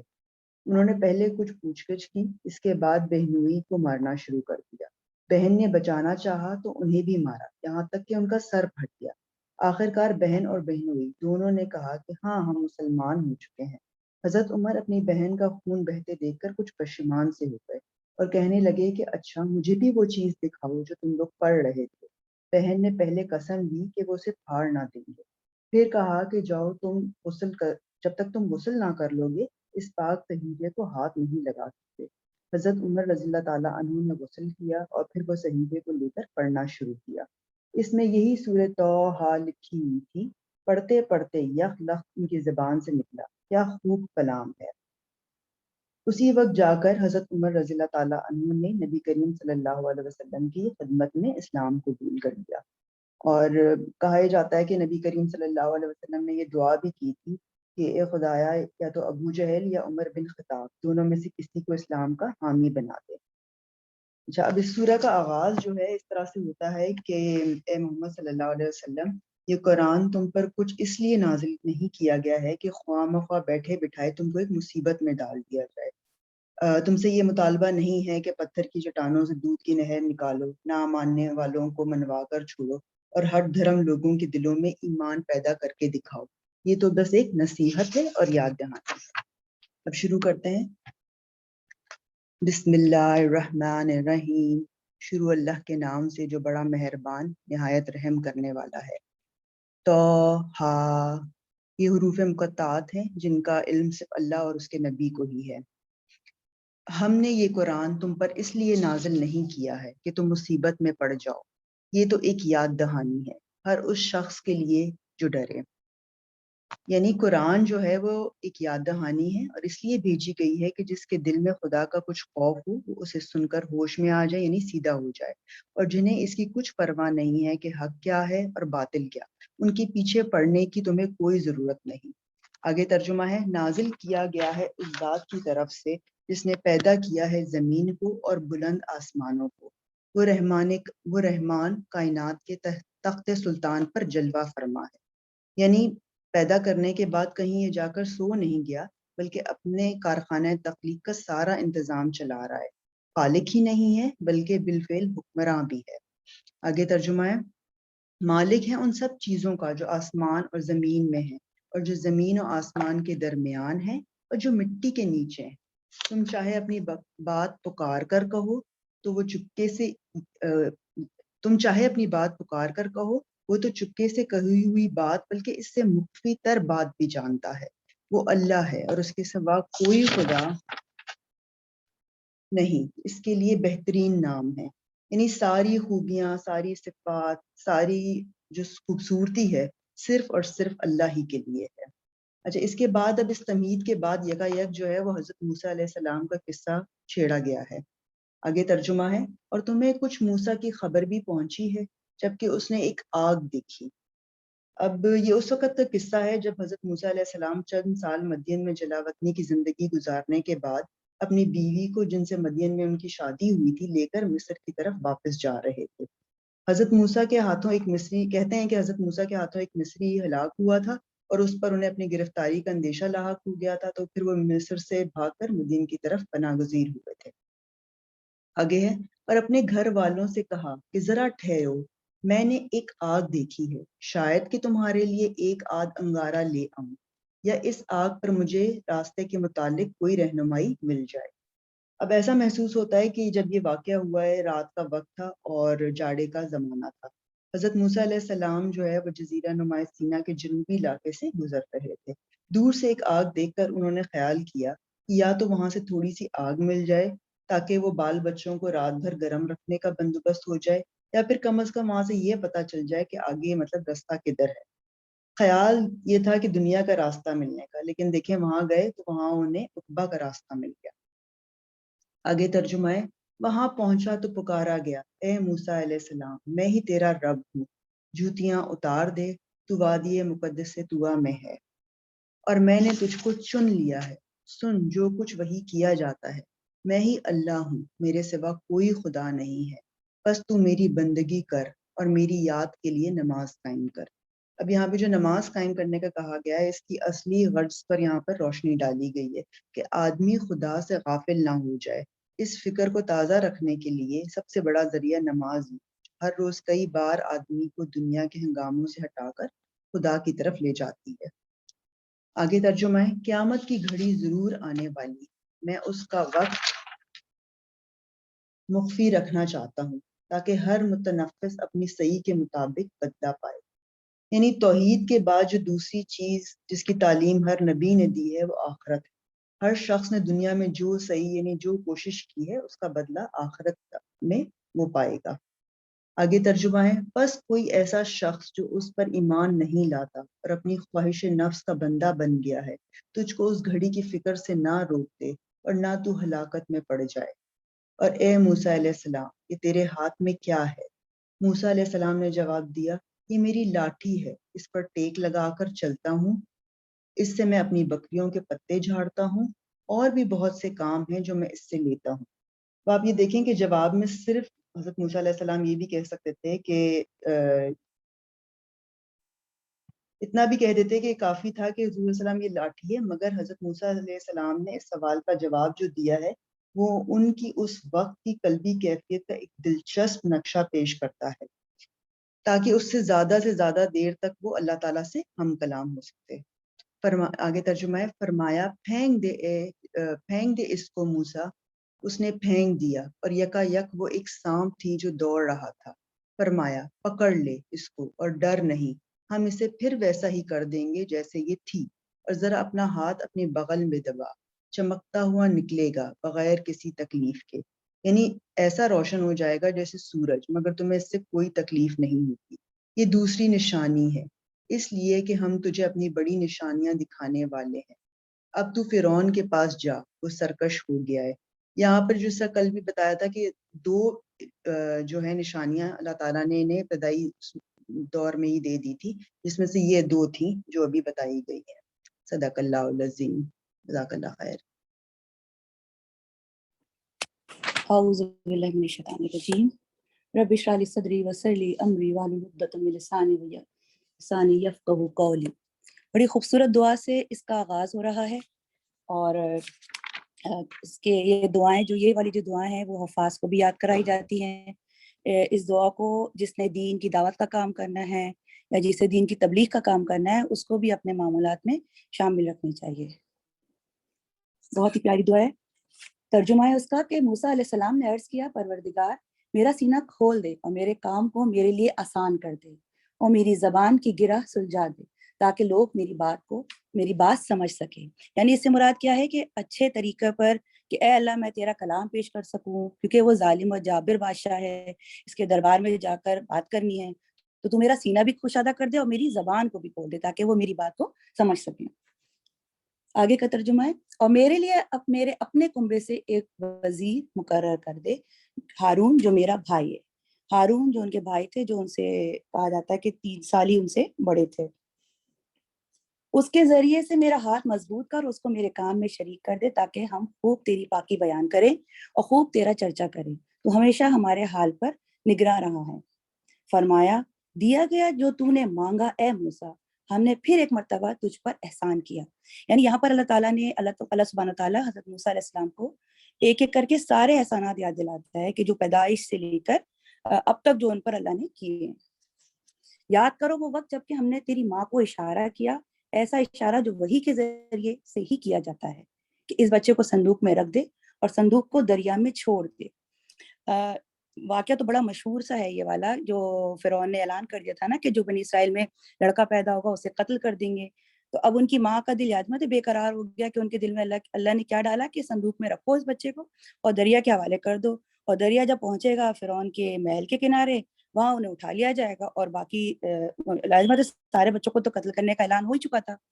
تو وہی دیکھیں نا، اب جس بچے نے کل اس کے خلاف تحریک برپا کرنی ہے وہ خود فرعون کے محل کے اخراجات پر پرورش پائے گا. دیکھیں اللہ کی شان. یہ واقعہ ہم سورہ کی تفصیل جو ہے سورہ قصص میں بھی پڑھیں گے. یاد کرو وہ وقت جب کہ ہم نے تیری ماں کو دریا اسے ساحل پر پھینک دے گا اور اسے میرا دشمن اور اس بچے کا دشمن اٹھا لے گا. یعنی کہ اللہ کیا فرما رہا ہے، میرا دشمن یعنی کہ جو اللہ کے کسی بھی رسول کا دشمن ہوگا وہ دراصل کس سے دشمنی کر رہا ہے، اللہ سے کر رہا ہے. تو یہاں پہ بات کس کی ہو رہی ہے، فرعون کی ہو رہی ہے. میرا دشمن یعنی فرعون کو کیا، اور اس بچے کا دشمن اٹھا لے گا. اگلی آیت کا ترجمہ ہے کہ میں نے اپنی طرف سے تجھ پر محبت طاری کر دی اور ایسا انتظام کیا کہ تو میری نگرانی میں پالا جائے. یاد کر جب کہ تیری بہن چل رہی تھی پھر جا کر کہتی کہ میں تمہیں اس کا پتہ دوں تو اس بچے کی پرورش اچھی طرح کرے. اب یہ یہاں پر تفصیل تو بہت ہے اس کی، کہ کہا جاتا ہے کہ ان کی بہن لازم اس کی ماں بیقرار تھی، ساتھ ساتھ بیٹی کو بول رہی تھی کہ مطلب جا کے دیکھو کہاں تک گیا کیا وہ. تو کہتے ہیں کہ ایک معجزہ لازمت اللہ کی طرف سے تھا نا، کہ کسی نے اس کو روکا بھی نہیں، پوچھا بھی نہیں کون ہو تم کیا ہو، اسی دی محل کے اندر تک چلی گئی. تو لازم بات ہے وہ دودھ پلانے کا جب معاملہ آیا تو کہتے ہیں کہ وہ پوچھ رہی بتا رہی ہے کہ آپ کو میں بتا دوں کہ کون اس کو آگے اس کی پرورش کرے گا. تو وہ آگے اس کا ترجمہ ہے کہ اس طرح ہم نے تجھ پر تیری ماں کے پاس پہنچا دیا تاکہ اس کی آنکھ ٹھنڈی رہے اور وہ رنجیدہ نہ ہو. اور یہ بھی یاد کر کہ تو نے ایک شخص کو قتل کر دیا تھا. قتل تو لازم ہوتا، قتل کا واقعہ بھی ہم سورہ قصص میں آئے گا. اور اس کے بعد وہ مدین گئے تھے اور مدین سے واپسی کا جو معاملہ بیان ہوا ہے اور درمیان میں یہ واقعہ آ گیا. اگلی آیت کا ترجمہ ہے کہ ہم نے تجھے اس پھندے سے نکالا اور تجھے مختلف آزمائشوں سے گزارا اور تو مدین کے لوگوں میں کئی سال ٹھہرا رہا، پھر اب ٹھیک اپنے وقت پر تو آ گیا. یعنی کہ یہ آ گئے، معجزات بھی عطا ہو گئے، اظہار نبوت بھی ہو گیا، اور اب جائیں گے کہاں، فرعون کے دربار کی طرف. اے موسیٰ میں نے تجھ کو اپنا کام کا بنا لیا ہے، جا تو اور تیرا بھائی میری نشانیوں کے ساتھ، اور دیکھو تم میری یاد میں تقصیر نہ کرنا، یعنی سستی. اب کتنا اہم نقطہ ہے کہ دعوت کے کام کے لیے تو جا رہے ہو، اللہ کے لیے بھی بلا رہے ہو، لیکن میرے اللہ کے ذکر میں کمی نہ کرنا. اللہ کیا کہہ رہا ہے ان سے، نبی سے کہہ رہے. جاؤ تم دونوں فرعون کے پاس کہ وہ سرکش ہو گیا، اس سے نرمی کے ساتھ بات کرنا، شاید کہ وہ نصیحت کرے یا ڈر جائے۔ اب دیکھیں کون فرعون، جس نے ظلم کیا، جس نے خدائی کا دعویٰ کیا، جس نے رب اعلیٰ ہونے کے اعلانات کیے، دعویٰ کیے، اللہ اس کے لیے کہہ رہا ہے کہ نرمی سے بات کرنا، شاید کہ وہ نصیحت قبول کر لے یا ڈر جائے۔ یعنی کہ ایک طرف تو جلال موسیٰ جو بہت مشہور، یعنی پیغمبروں میں حضرت موسیٰ علیہ السلام کا جلال تو بہت ٹاپ پہ ہے، اور یہاں پر کیا جا رہا ہے، کہاں جلال موسیٰ کا اور کہاں سرکشی فرعون کی، اور اللہ کیا تعلیم دے رہا ہے، نرمی سے بات کرنا۔ اور دیکھا جائے تو اصولاً دعوت کا ادب بھی یہی ہے کہ بات نرمی سے کی جائے تاکہ دل میں اس کی نصیحت کا اثر ہو۔ اگلی آیت کا ترجمہ ہے کہ دونوں نے عرض کیا پروردگار ہمیں اندیشہ ہے کہ وہ ہم پر زیادتی کرے گا یا پل پڑے گا۔ فرمایا ڈرو مت، میں تمہارے ساتھ ہوں، سب کچھ سن رہا ہوں اور دیکھ رہا ہوں، جاؤ اس کے پاس اور کہو کہ ہم تیرے رب کے فرستادے ہیں، یعنی پیغمبر ہیں، بنی اسرائیل کو ہمارے ساتھ جانے کے لیے چھوڑ دے۔ مطلب بنی اسرائیل یعنی یہ غلام بنا کر رکھا ہوا تھا نا انہوں نے، اور موسیٰ علیہ السلام کے ذمہ کیا ایک بڑا کام رکھا تھا کہ اس غلام قوم یعنی بنی اسرائیل کو فرعون کے ظلم سے نجات دلانی تھی، اور ان کو تکلیف نہ دے، ہم تیرے پاس تیرے رب کی نشانی لے کر آئیں، اور سلامتی ہے اس کے لیے جو راہ راست کی پیروی کرے، راہ راست کی پیروی کرے، ہم کو وہی سے بتائے۔ یا سلامتی، یہاں پر میں ایک چیز بتاؤں کہ یہ ہے غیر مسلموں کو سلام کہنے یا کرنے یا ہدایت دینے کا طریقہ بھی یہی ہے، الفاظ سے ظاہر ہو رہا ہے۔ اگر آپ اس کی عربی ٹرانسلیشن میں جائیں تو یہ آپ اس طرح بھی کہہ سکتے ہیں، اور اگر آپ سے کوئی پوچھے کوئی نان مسلم کہ یہ آپ کیا مطلب ہمیں کہہ رہے ہیں، تو یہ ایک طرح سے ان کے لیے ہدایت کی دعا ہے۔ وہ اگر کہیں بھی تو ان سے کہو کہ ہم نے تم سے، ان سے کہنا کہ یہ بہت بڑا سلام ہمیں تمہیں کر رہے ہیں، کہ ہدایت ہے کہ اللہ تعالیٰ کی سلامتی ہے اس کے لیے جو راہ راست کی پیروی کریں۔ اکثر لوگ میں نے دیکھا نان مسلم کو بھی السلام علیکم ورحمۃ اللہ کہتے ہیں، نہیں، یہ مسلمانوں کے لیے۔ اگر آپ وہ کسی غیر مسلم کو تو اس طرح بھی بولا جا سکتا ہے۔ ہم کو وہی سے بتایا گیا ہے کہ عذاب ہے اس کے لیے جو جھٹلائے اور منہ موڑے۔ اگلی آیت کا ترجمہ ہے فرعون نے کہا اچھا تو پھر تم دونوں کا رب کون ہے موسیٰ؟ اب لازم ہے یہاں موسیٰ سے خطاب اس لیے ہو رہا ہے کہ یہ ساری بات موسیٰ علیہ السلام ہی کر رہے تھے ان سے، تو خطاب بھی انہی سے ہو رہا ہے۔ اور کتنا چپتا ہوا سوال کیا ہے اس نے، تیش دلا رہا ہے نا، بھڑکا رہا ہے کہ بتاؤ پچھلی قوم، مطلب اب تم کیا ہوا ان قوموں کا، مطلب اب ان سے نا کس طرح کی باتیں وہ کر رہا آگے۔ ابھی آپ دیکھیں موسیٰ نے جواب دیا، جواب بھی موسیٰ علیہ السلام دے رہے ہیں کہ ہمارا رب وہ ہے جس نے ہر چیز کو اس کی ساخت بخشی، پھر اس کو راستہ بتایا۔ مطلب ساخت بخشی مطلب سبھی کو اندازہ ہے کہ مچھلی کو تیرنا سکھایا، پرندوں کو اڑنا سکھایا، راستے کس طرح ہیں، یہ سب تفصیل میں جانے کی ضرورت نہیں، یہ سب الحمدللہ ہم سب جانتے ہیں۔ فرعون بولا اور پہلے جو نسلیں گزر چکی ہیں ان کی پھر کیا حالت تھی۔ اب آپ یہ دیکھیں کتنا تیش والا سوال ان سے کر رہا ہے، کتنا کہتے ہیں نا جسے ہم کہتے ہیں کہ بہت ہی چپتا ہوا سوال ہوتا ہے، جیسے بھڑکا رہا ہے کہ بتاؤ پچھلی قوموں کا کیا ہوا، تم تو نئی دعوت لے کر آئے ہو نا، ہم تو غلط تھے۔ یہاں جواب کیا ہو سکتا ہے کہ لازمت ہے وہ جہنم میں ہوں گے، لیکن یہاں دعوت کے آداب بتائے جا رہے ہیں کہ موسیٰ علیہ السلام کا کتنا پیارا جواب ہے، اور جو اتنا پیارا جواب کہ اللہ کے کلام میں بھی اس کا جواب آ گیا کہ موسیٰ نے کیا کہا، اس کا علم میرے رب کے پاس ایک نوشتے میں محفوظ ہے، میرا رب نہ چکتا ہے نہ بھولتا ہے۔ یعنی کہ بات ہی انہوں نے ختم کر دی کہ کوئی جواب ہی نہیں رہا، پوری بات ایک لائن میں انہوں نے ختم کر دی۔ اگلی آیت کا ترجمہ ہے کہ وہی جس نے تمہارے لیے زمین کا فرش بچھایا، یعنی کہ فرش بچھایا مطلب یعنی کہ جس پر تم رہتے ہو، زندگی بسر کرتے ہو، اس کو کہا جا رہا ہے، اور اس میں تمہارے چلنے کو راستے بنائے اور اوپر سے پانی برسایا، پھر اس کے ذریعے سے مختلف اقسام کی پیداوار نکالی، کھاؤ اور اپنے جانوروں کو بھی چراؤ، یقیناً اس میں بہت سی نشانیاں عقل رکھنے والوں کے لیے۔ اگلا رکوع ہے اسی زمین سے ہم نے تم کو پیدا کیا، اسی میں تو ہم تمہیں واپس لے جائیں گے اور اسی سے تم کو دوبارہ نکالیں گے۔ یعنی یہاں پہ انسان کو 3 مرحلوں سے گزرنا ہے، مٹی سے بنا، مٹی میں جائے گا اور مٹی سے نکالے گا، دوبارہ کھڑا کر دیا جائے گا۔ یعنی کہ کتنی یہ ہے ہماری حقیقت، ایک انسان کی حقیقت صرف یہی ہے۔ اگلی آیت کا ترجمہ ہے کہ ہم نے فرعون کو اپنی سبھی نشانیاں دکھائیں مگر وہ جھٹلائے چلا گیا اور نہ مانا، یعنی کہ ان کو معجزے بھی پیش کر دیے موسیٰ علیہ السلام نے، لیکن یہ کم عقل کیا سمجھ رہے ہیں کہ یہ جادو ہے شاید۔ اے موسیٰ کیا تو ہمارے پاس اس لیے آیا ہے کہ اپنے جادو کے زور سے ہم کو ہمارے ملک سے نکال باہر کرے؟ اب یہاں پر جو ہے اس معجزے کو لازم ہے، وہ معجزے کو دیکھ کے فرعون پر بدحواسی سی آ گئی، اس کا اندازہ اس کے جملے سے لگایا جا سکتا ہے کہ تو اپنے جادو کے ڈر سے ہم کو ہمارے ملک سے نکال دینا چاہتا ہے۔ تو اور یہ بتایا جاتا ہے کہ دنیا کی تاریخ میں نہ پہلے کبھی یہ واقعہ پیش آیا اور نہ بعد میں کبھی واقعہ پیش آیا کہ کسی جادوگر نے اپنے جادو کے زور سے کوئی ملک فتح کیا ہو. اگلی آیت کا ترجمہ ہے کہ اچھا اب ہم بھی تیرے مقابلے میں ویسا ہی جادو لاتے ہیں, طے کر لے کب اور کہاں مقابلہ کرنا ہے. اب یہاں پر طے ہو رہا ہے کہ کس جگہ کی جائے, کہاں کی جائے. نہ ہم اس قرارداد سے پھریں گے نہ تم پھریو, کھلے میدان میں سامنے آ جاؤ. کھلے میدان سے مراد جو آج کی اصطلاح میں اگر آپ دیکھیں گے اسٹیڈیم کہہ لیں یا گراؤنڈ کہہ لیں بڑا, اس سے مراد لی جا رہی ہے. موسیٰ نے کہا جشن کا دن طے ہوا اور دن چڑھے لوگ جمع ہو گئے ہوں, یعنی کہ کوئی چھٹی کا دن ہوگا, ڈیفینیٹلی کوئی پبلک ہالیڈے ہوگی, اس لیے وہ دن طے کیا گیا, لوگ بھی زیادہ ہیں تاکہ, اور دن کا وقت اس لیے طے کیا گیا تاکہ دن میں سب چیزیں صاف کلیئر نظر آتی ہے. فرعون نے پلٹ کر اپنے سارے کنڈے جمع کیے اور مقابلے میں آ گیا. یہاں کہا جاتا ہے کہ فرعون اور اس کے جو دربار تھے ان کے نگاہ میں اس مقابلے کی جو اہمیت تھی نا وہ صرف یہ تھی کہ اسی پر ان کو اپنا قسمت کا فیصلہ سمجھ بیٹھے تھے وہ لوگ. تو لازم بات ہے ان کو وہ سمجھ نہیں آ رہا تھا کہ وہ کیا کرے. انہوں نے پورے ملک میں لوگوں کو دوڑایا کہ جتنے جادوگر ہیں ان سب کو بلا کے لے آؤ, کوئی رہ نہ جائے. تو وہ یہاں پر یہ اس سے مراد ہے. اب وہ اس فیصلے کو اپنی قسمت کا فیصلہ سمجھنا.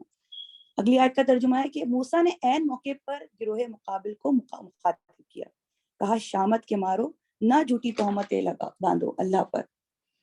اب دیکھیں جھوٹی تہمتیں مطلب یہاں پہ اس معجزے کو مطلب جو جادو جس کو وہ جادو کہہ رہے تھے معجزے کو, اس کی طرف کہا جا رہا ہے. اور جس پیغمبر کو سائر کذاب نہ قرار دو, مطلب ان کو یہ نہ کہو کسی پیغمبر کے حوالے سے کہ تم جھوٹی تہمتیں کیوں باندھ رہے ہو اللہ پر, یہ تو اللہ کی طرف سے ہے نا یہ سب کچھ. تو اگلی آیت کا ترجمہ ہے کہ ورنہ وہ ایک سخت عذاب سے تمہارا ستیہ ناش کر دے گا, جھوٹ جس نے بھی گڑا وہ نامراد ہوا. یہ سن کر ان کے درمیان اختلاف رائے ہو گیا اور وہ چپکے چپکے وہاں مشورہ کرنے لگے. اب یا چپکے چپکے کیا مطلب مطلب ان میں یہ طے ہوا کہ اب لازمت ہے ان کو سب معلوم ہو گیا تھا, وہ اپنے کمزوری محسوس کرنے لگ گئے تھے کہ جو موسیٰ جو دکھا رہا ہے وہ جادو نہیں ہے. اب ان کو کیا ہو رہا تھا, وہ تھوڑا سا ہچکچا رہے ہیں. اب ایک موسیٰ نے جب مخاطب ہوئے ان سے کہ بتاؤ, تو اس پر یہ کہا جاتا ہے کہ یہ لوگ سب اس لیے گھبرا گئے کہ تہوار کا بھی دن ہے, لوگ بھی بہت ہیں اور پورے ملک سے لوگ آئے ہوئے ہیں اور کافی لوگ ہیں, اور میدان میں ایسا نہ ہو کہ مقابلہ جو ہے وہ کرنا ٹھیک بھی ہے کہ نہیں, اور اگر ہم ہار گئے تو سب کے سامنے یہ جادو اور معجزے کا فرق تو کھل جائے گا. اب یہ اس بات کا مشورہ کر رہے ہیں آپس میں. آخرکار کچھ لوگوں نے کہا کہ یہ دونوں تو محض جادوگر ہیں, ان کا مقصد یہ ہے کہ اپنے جادو کے زور سے تم کو تمہاری زمین سے بے دخل کر دیں اور تمہارے مثالی طریقے زندگی کا خاتمہ کر دیں. یعنی یہاں پہ تعصب کی آگ بھڑکا کر ملک کے جو بااثر حکمران طبقے جو رہے ہیں ان کو جوش دلا رہا ہے, اور انہیں یہ خوف دلا رہا ہے کہ اگر موسیٰ کے پاس اقتدار آ گیا تو تمہارے ہاتھوں سے ملک نکل جائے گا, تو تمہاری آئیڈیل لائف بالکل بے معنی ہو جائے گی. تمہاری جو ثقافت ہے, تمہاری تفریحات ہے, اور تمہاری جو خواتین کی آزادیاں ہیں, غرض وہ سب کچھ جس کے بغیر زندگی میں کوئی مزہ نہیں ہے نا, سب غارت ہو جائے گا. اگلی آیت کا ترجمہ ہے کہ اپنی ساری تدبیریں آج اکٹھی کر لو اور ایکا کر کے میدان میں آؤ, یعنی کہ پوری تیاری کے ساتھ آؤ. بس یہ سمجھ لو کہ آج جو غالب رہا وہ جیت گیا. مطلب اب ان کا کیا تھا, جو اس پہ غالب رہا وہی سب کچھ ہے. جادوگر بولے موسیٰ تم پھینکتے ہو یا پہلے ہم پھینکیں؟ موسیٰ علیہ السلام نے کہا نہیں تم پھینکو, تم ہی پھینکو. یک ان کی رسیاں اور ان کی لاٹیاں ان کے جادو کے زور سے موسیٰ علیہ السلام کو دوڑتی ہوئی محسوس ہونے لگی, اور موسیٰ اپنے دل میں ڈر گیا.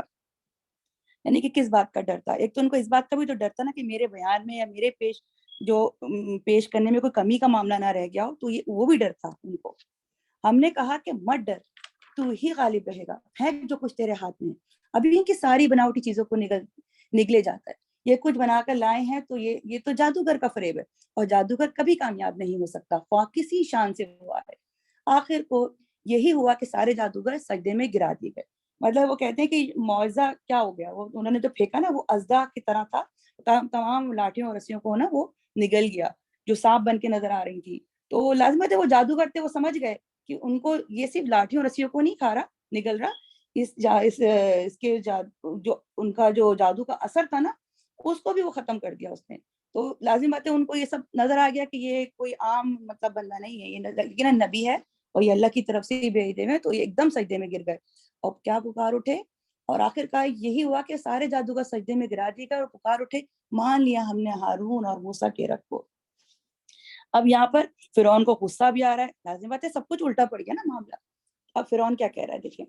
فرعون نے کہا تم ایمان لے آئے قبل اس کے کہ میں تمہیں اس کی اجازت دیتا. معلوم ہو گیا کہ یہ تمہارا گرو ہے جس نے تمہیں جادوگری سکھائی ہے. معاذ اللہ یہ موسیٰ علیہ السلام کو کہہ رہے ہیں کہ وہ تمہارا گرو ہے.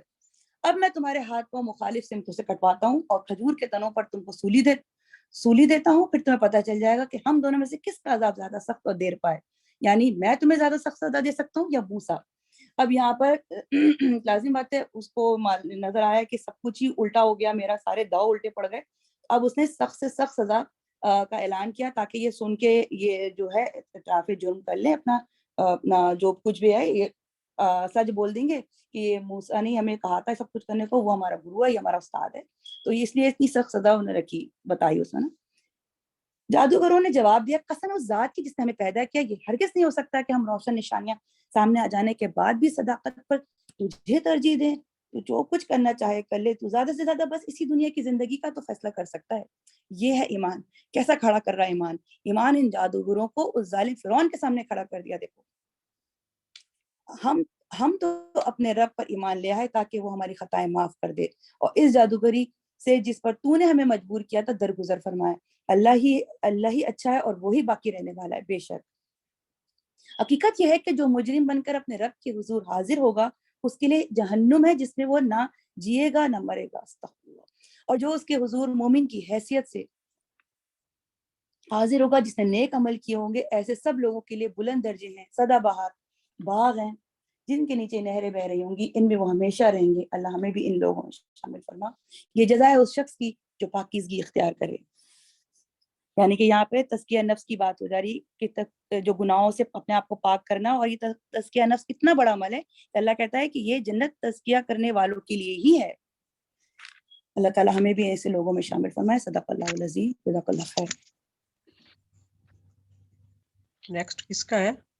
بھابھی میرا ہے, کروں کہ نہیں کروں؟ 6 بج گئے. کریں کر لیں, کیونکہ ورنہ پھر زیادہ اکٹھا ہوتا جائے گا. چلیں ٹھیک. آگے ترجمہ ہے نیکسٹ رکوع کا, یہ اسی کو لے کے آگے چلیں گے. ہم نے موسیٰ پر وحی کی کہ اب راتوں رات میرے بندوں کو لے کر چل پڑ اور ان کے لیے سمندر میں سے سوکھی سڑک بنا لے. تجھے کسی کا تعقب کا ذرا خوف نہ ہو اور نہ سمندر کے بیچ سے گزرتے ہوئے ڈر لگے. پیچھے سے فرعون اپنے لشکر لے کر پہنچا اور پھر سمندر ان پر چھا گیا جیسا کہ چھا جانے کا حق ہے, یعنی کہ دوبارہ مل گیا تھا سمندر, پہلے راستہ بن گیا تھا. تو حضرت موسیٰ علیہ السلام اپنی قوم کو لے کے نکل گئے تھے. آگے ترجمہ ہے, فرعون نے اپنی قوم کو گمراہ کیا تھا, کوئی صحیح رہنمائی نہیں کی تھی. اس کی بھی ڈیٹیل ہے کافی. آگے بنی اسرائیل کا ذکر ہے کہ ان کی قوم جو دوسری جگہ چلی گئی تھی, ان پہ من و سلوہ اتارا گیا تھا. اس کا ترجمہ ہے, اے بنی اسرائیل, ہم نے تم کو تمہارے دشمن سے نجات دی اور طور کے دائیں جانب تمہاری حاضری کے لیے وقت مقرر کیا اور تم پر من و سلوہ اتارا. کھاؤ ہمارا دیا ہوا پاک رزق اور اسے کھا کر سرکشی نہ کرو, ورنہ تم پر میرا عذاب ٹوٹ پڑے گا, اور جس پر میرا عذاب ٹوٹا وہ پھر گر کر ہی رہا. البتہ جو توبہ کر لے اور ایمان لائے اور نیک عمل کرے اور پھر سیدھا چلتا رہے, اس کے لیے میں بہت درگزر کرنے والا ہوں.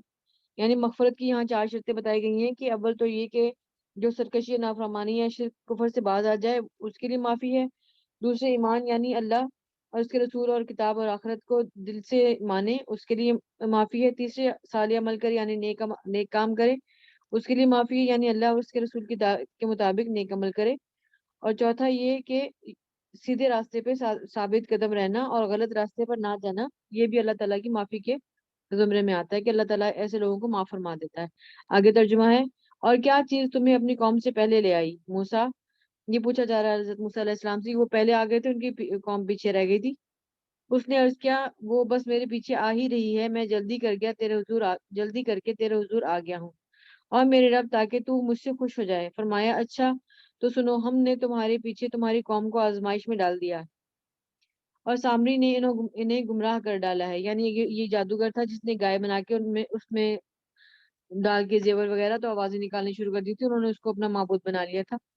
جو موسیٰ علیہ السلام سخت غصے اور رنج کی حالت میں اپنی قوم کی طرف پلٹا, جا کر اس نے کہا, اے میری قوم کے لوگوں, کیا تمہارے رب نے تم سے اچھے وعدے نہیں کیے تھے؟ کیا تمہیں دن لگ گئے ہیں, یا تم اپنے رب کا غضب ہی اپنے اوپر لانا چاہتے تھے کہ تم نے مجھ سے وعدہ خلافی کی ہے؟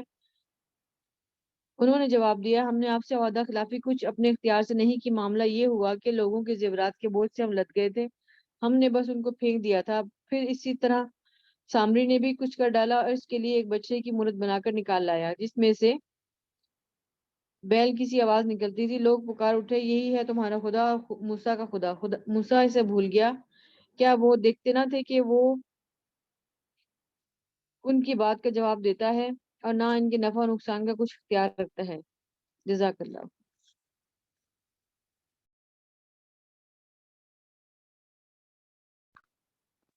ہیلو جی بھابھی کرنا ہے یا 6 بج گئے؟ 6 تو بج گئے ہیں، لیکن اگر آپ کی ڈیٹیل نہیں ہے زیادہ تو پھر کر لیں، کیونکہ قصہ تو یہی چل رہا ہے. ریپیٹیشن نہ کرنا پھر بات کی، یعنی کہ ٹھیک ہے صرف اس چلیں. کو پڑھ لیں بس. ٹھیک ہے جی چلیں. ٹھیک ہے، ایک ہی رکوع ہے میں پڑھتی ہاں ہوں. جی کریں، آپ کریں. اگلا 14واں رکوع ہے. ہارون موسیٰ کے آنے سے پہلے ہی ان سے کہہ چکا تھا کہ لوگوں تم اس کی وجہ سے فتنے میں پڑ گئے ہو. تمہارا رب تو رحمان ہے، بس تم میری پیروی کرو اور میری بات مانو. مگر انہوں نے اس سے کہہ دیا کہ ہم تو اسی کی پرستش کریں گے جب تک موسیٰ واپس نہ آئے. یہی وہ پیچھے والا ذکر ہے کہ حضرت موسیٰ علیہ السلام جب کوہ طور پر گئے تھے تو اپنے بھائی کو ان کے پاس چھوڑ گئے تھے، لیکن ان کی بات جو ہے وہ بنی اسرائیل نے نہیں مانی. موسیٰ قوم کو ڈانٹنے کے بعد ہارون کی طرف پلٹا اور بولا، ہارون تم نے جب دیکھا کہ یہ گمراہ ہو رہے ہیں تو کس چیز نے تمہارا ہاتھ پکڑا تھا؟ میرے طریقے پر عمل نہ کرو. کیا تم نے میرے حکم کی خلاف ورزی کی؟ ہارون نے جواب دیا، اے میری ماں کے بیٹے، میری داڑھی نہ پکڑ، نہ میرے سر کے بال کھینچ. مجھے اس بات کا ڈر تھا کہ تو آ کر کہے گا تم نے بنی اسرائیل میں پھوٹ ڈال دی اور میری بات کا پاس نہ کیا. یہ ہم پڑھ چکے ہیں کہ حضرت جو ہارون علیہ السلام تھے یہ نبی نہیں تھے، اور صرف انہوں نے حضرت موسیٰ علیہ السلام نے ان کو اپنے یعنی مدد کے لیے اللہ تعالیٰ سے کہا تھا کہ بھئی مجھے جو ہے نا، اور وہ بڑے تھے حضرت ہارون علیہ السلام 3 سال بڑے تھے. لیکن یہاں جو کہہ رہے ہیں نا کہ اے میری ماں کے بیٹے، میری داڑھی نہ پکڑ، میرے سر کے بال نہ کھینچ، مطلب یہ تھا کہ ان کے پاس عہدہ تو بڑا نہیں تھا، لیکن ان کی جو ہے نا وہ ایج میں ان سے بڑے تھے، اس لیے وہ ان سے کہہ رہے ہیں کہ اس طرح. آگے آیت کا ترجمہ ہے، موسیٰ نے کہا، اور سامری تیرا کیا معاملہ ہے؟ اس نے جواب دیا، میں نے جو چیز دیکھی ہے جو ان لوگوں کو نظر نہ آئی، پس میں نے رسول کے نقش قدم سے ایک مٹھی اٹھا لی اور اس کو ڈال دیا. میرے نفس نے مجھے ایسا ہی سجھایا. یہ وہی کہتے ہیں کہ جب وہ فرشتے جا رہا تھا تو ان کی مٹی سے وہ وٹی اٹھا کے اس نے اس گائے میں ڈال دی جس سے وہ بولنا شروع ہو گئی تھی. موسیٰ نے کہا، اچھا تو جا، اب زندگی بھر تجھے یہی پکارتے رہنا ہے، مجھے نہ چھونا، مجھے نہ چھونا. تیرے لیے بعض پر اس کا ایک وقت مقرر ہے جو تجھ سے ہرگز نہ ٹلے گا. یہ ہم پڑھ چکے ہیں کہ پھر وہ سامری کو جو ہے وہ اس کی بیماری لگ گئی تھی، اس کی اور آگے اس کا ذکر آئے گا. اور دیکھ اپنے اس خدا کو جس پر تو ریجھا ہوا تھا، اب ہم اسے جلا ڈالیں گے اور ریزہ ریزہ کر کے دریا میں بہا دیں گے. لوگوں تمہارا خدا تو بس ایک اللہ ہی ہے جس کے سوا کوئی اور خدا نہیں، ہر چیز پر اس کا علم حاوی ہے. آگے ترجمہ ہے، اے محمد صلی اللہ علیہ وسلم، اس طرح ہم پچھلے گزرے حالات کی خبریں تم کو سناتے ہیں، اور ہم نے خاص اپنے ہاں سے تم کو ایک ذکر درس نصیحت عطا کی. جو کوئی اس سے منہ موڑے گا وہ قیامت کے روز سخت بارے گناہ اٹھائے گا، اور ایسے سب لوگ ہمیشہ اس کے وبال میں گرفتار رہیں گے. قیامت کے دن ان کے لیے اس جرم کی ذمہ داری کا بوجھ بڑا ہی تکلیف دہ بوجھ ہوگا. اس دن جب سور پھونکا جائے گا اور ہم مجرموں کو اس حال میں گھیر لائیں گے کہ ان کی آنکھیں دہشت کے مارے پتھرائی ہوئی ہوں گی اور آپس میں چپکے چپکے کہیں گے، دنیا میں مشکل ہی سے تو ہم نے کچھ 10 دن گزارے ہوں گے. ہمیں معلوم ہے کہ وہ کیا باتیں کر رہے ہوں گے. ہم یہ بھی جانتے ہیں کہ اس وقت ان میں سے جو زیادہ سے زیادہ محتاط اندازے لگانے والا ہوگا وہ کہے گا کہ نہیں، تمہاری دنیا کی زندگی بس ایک دن کی زندگی تھی. صدق اللہ العظیم. اچھا، ابھی شمائلہ کا اور طاہرہ کا رہتا ہے، بتائیں کرنا ہے یا پھر کل کر بھابھی لیں؟ یہ جو میرا رکھو ہے چھوٹا سا ہی ہے، بالکل 5 منٹ میں ہو جائے گا. ابھی شمائلہ کروا دیں، بہت اوکے چھوٹا ہے. اوکے شمائلہ کرو. اور تم سے پہاڑوں کے بارے میں دریافت کرتے ہیں، کہہ دو کہ خدا ان کو اڑا کر بکھیر دے گا اور زمین کو ہموار میدان کر چھوڑے گا، اور جس میں نہ تم پستی دیکھو گے اور نہ ہی کوئی ٹیلا. اس روز لوگ ایک پکارنے والے کے پیچھے چلیں گے اور اس کی پیروی سے انحراف نہ کر سکیں گے. اور خدا کے سامنے آوازیں پست ہو جائیں گی تو تم آواز حفی کے سوا کوئی آواز نہ سنو گے. یہ اس کے بارے میں قیامت کے دن کے بارے میں کہا جا رہا ہے کہ پہاڑیں بالکل ریزہ ریزہ ہو جائیں گی اور زمین بالکل ہموار ہو جائے گی، اور لوگ جو ہے وہ بالکل دوڑتی ہوئی صرف ایک طرف ہی چلی جا رہی ہوگی، اور جس طرف آواز دیکھیں گے اسی کی طرف بھاگتے ہوئے جائیں گے.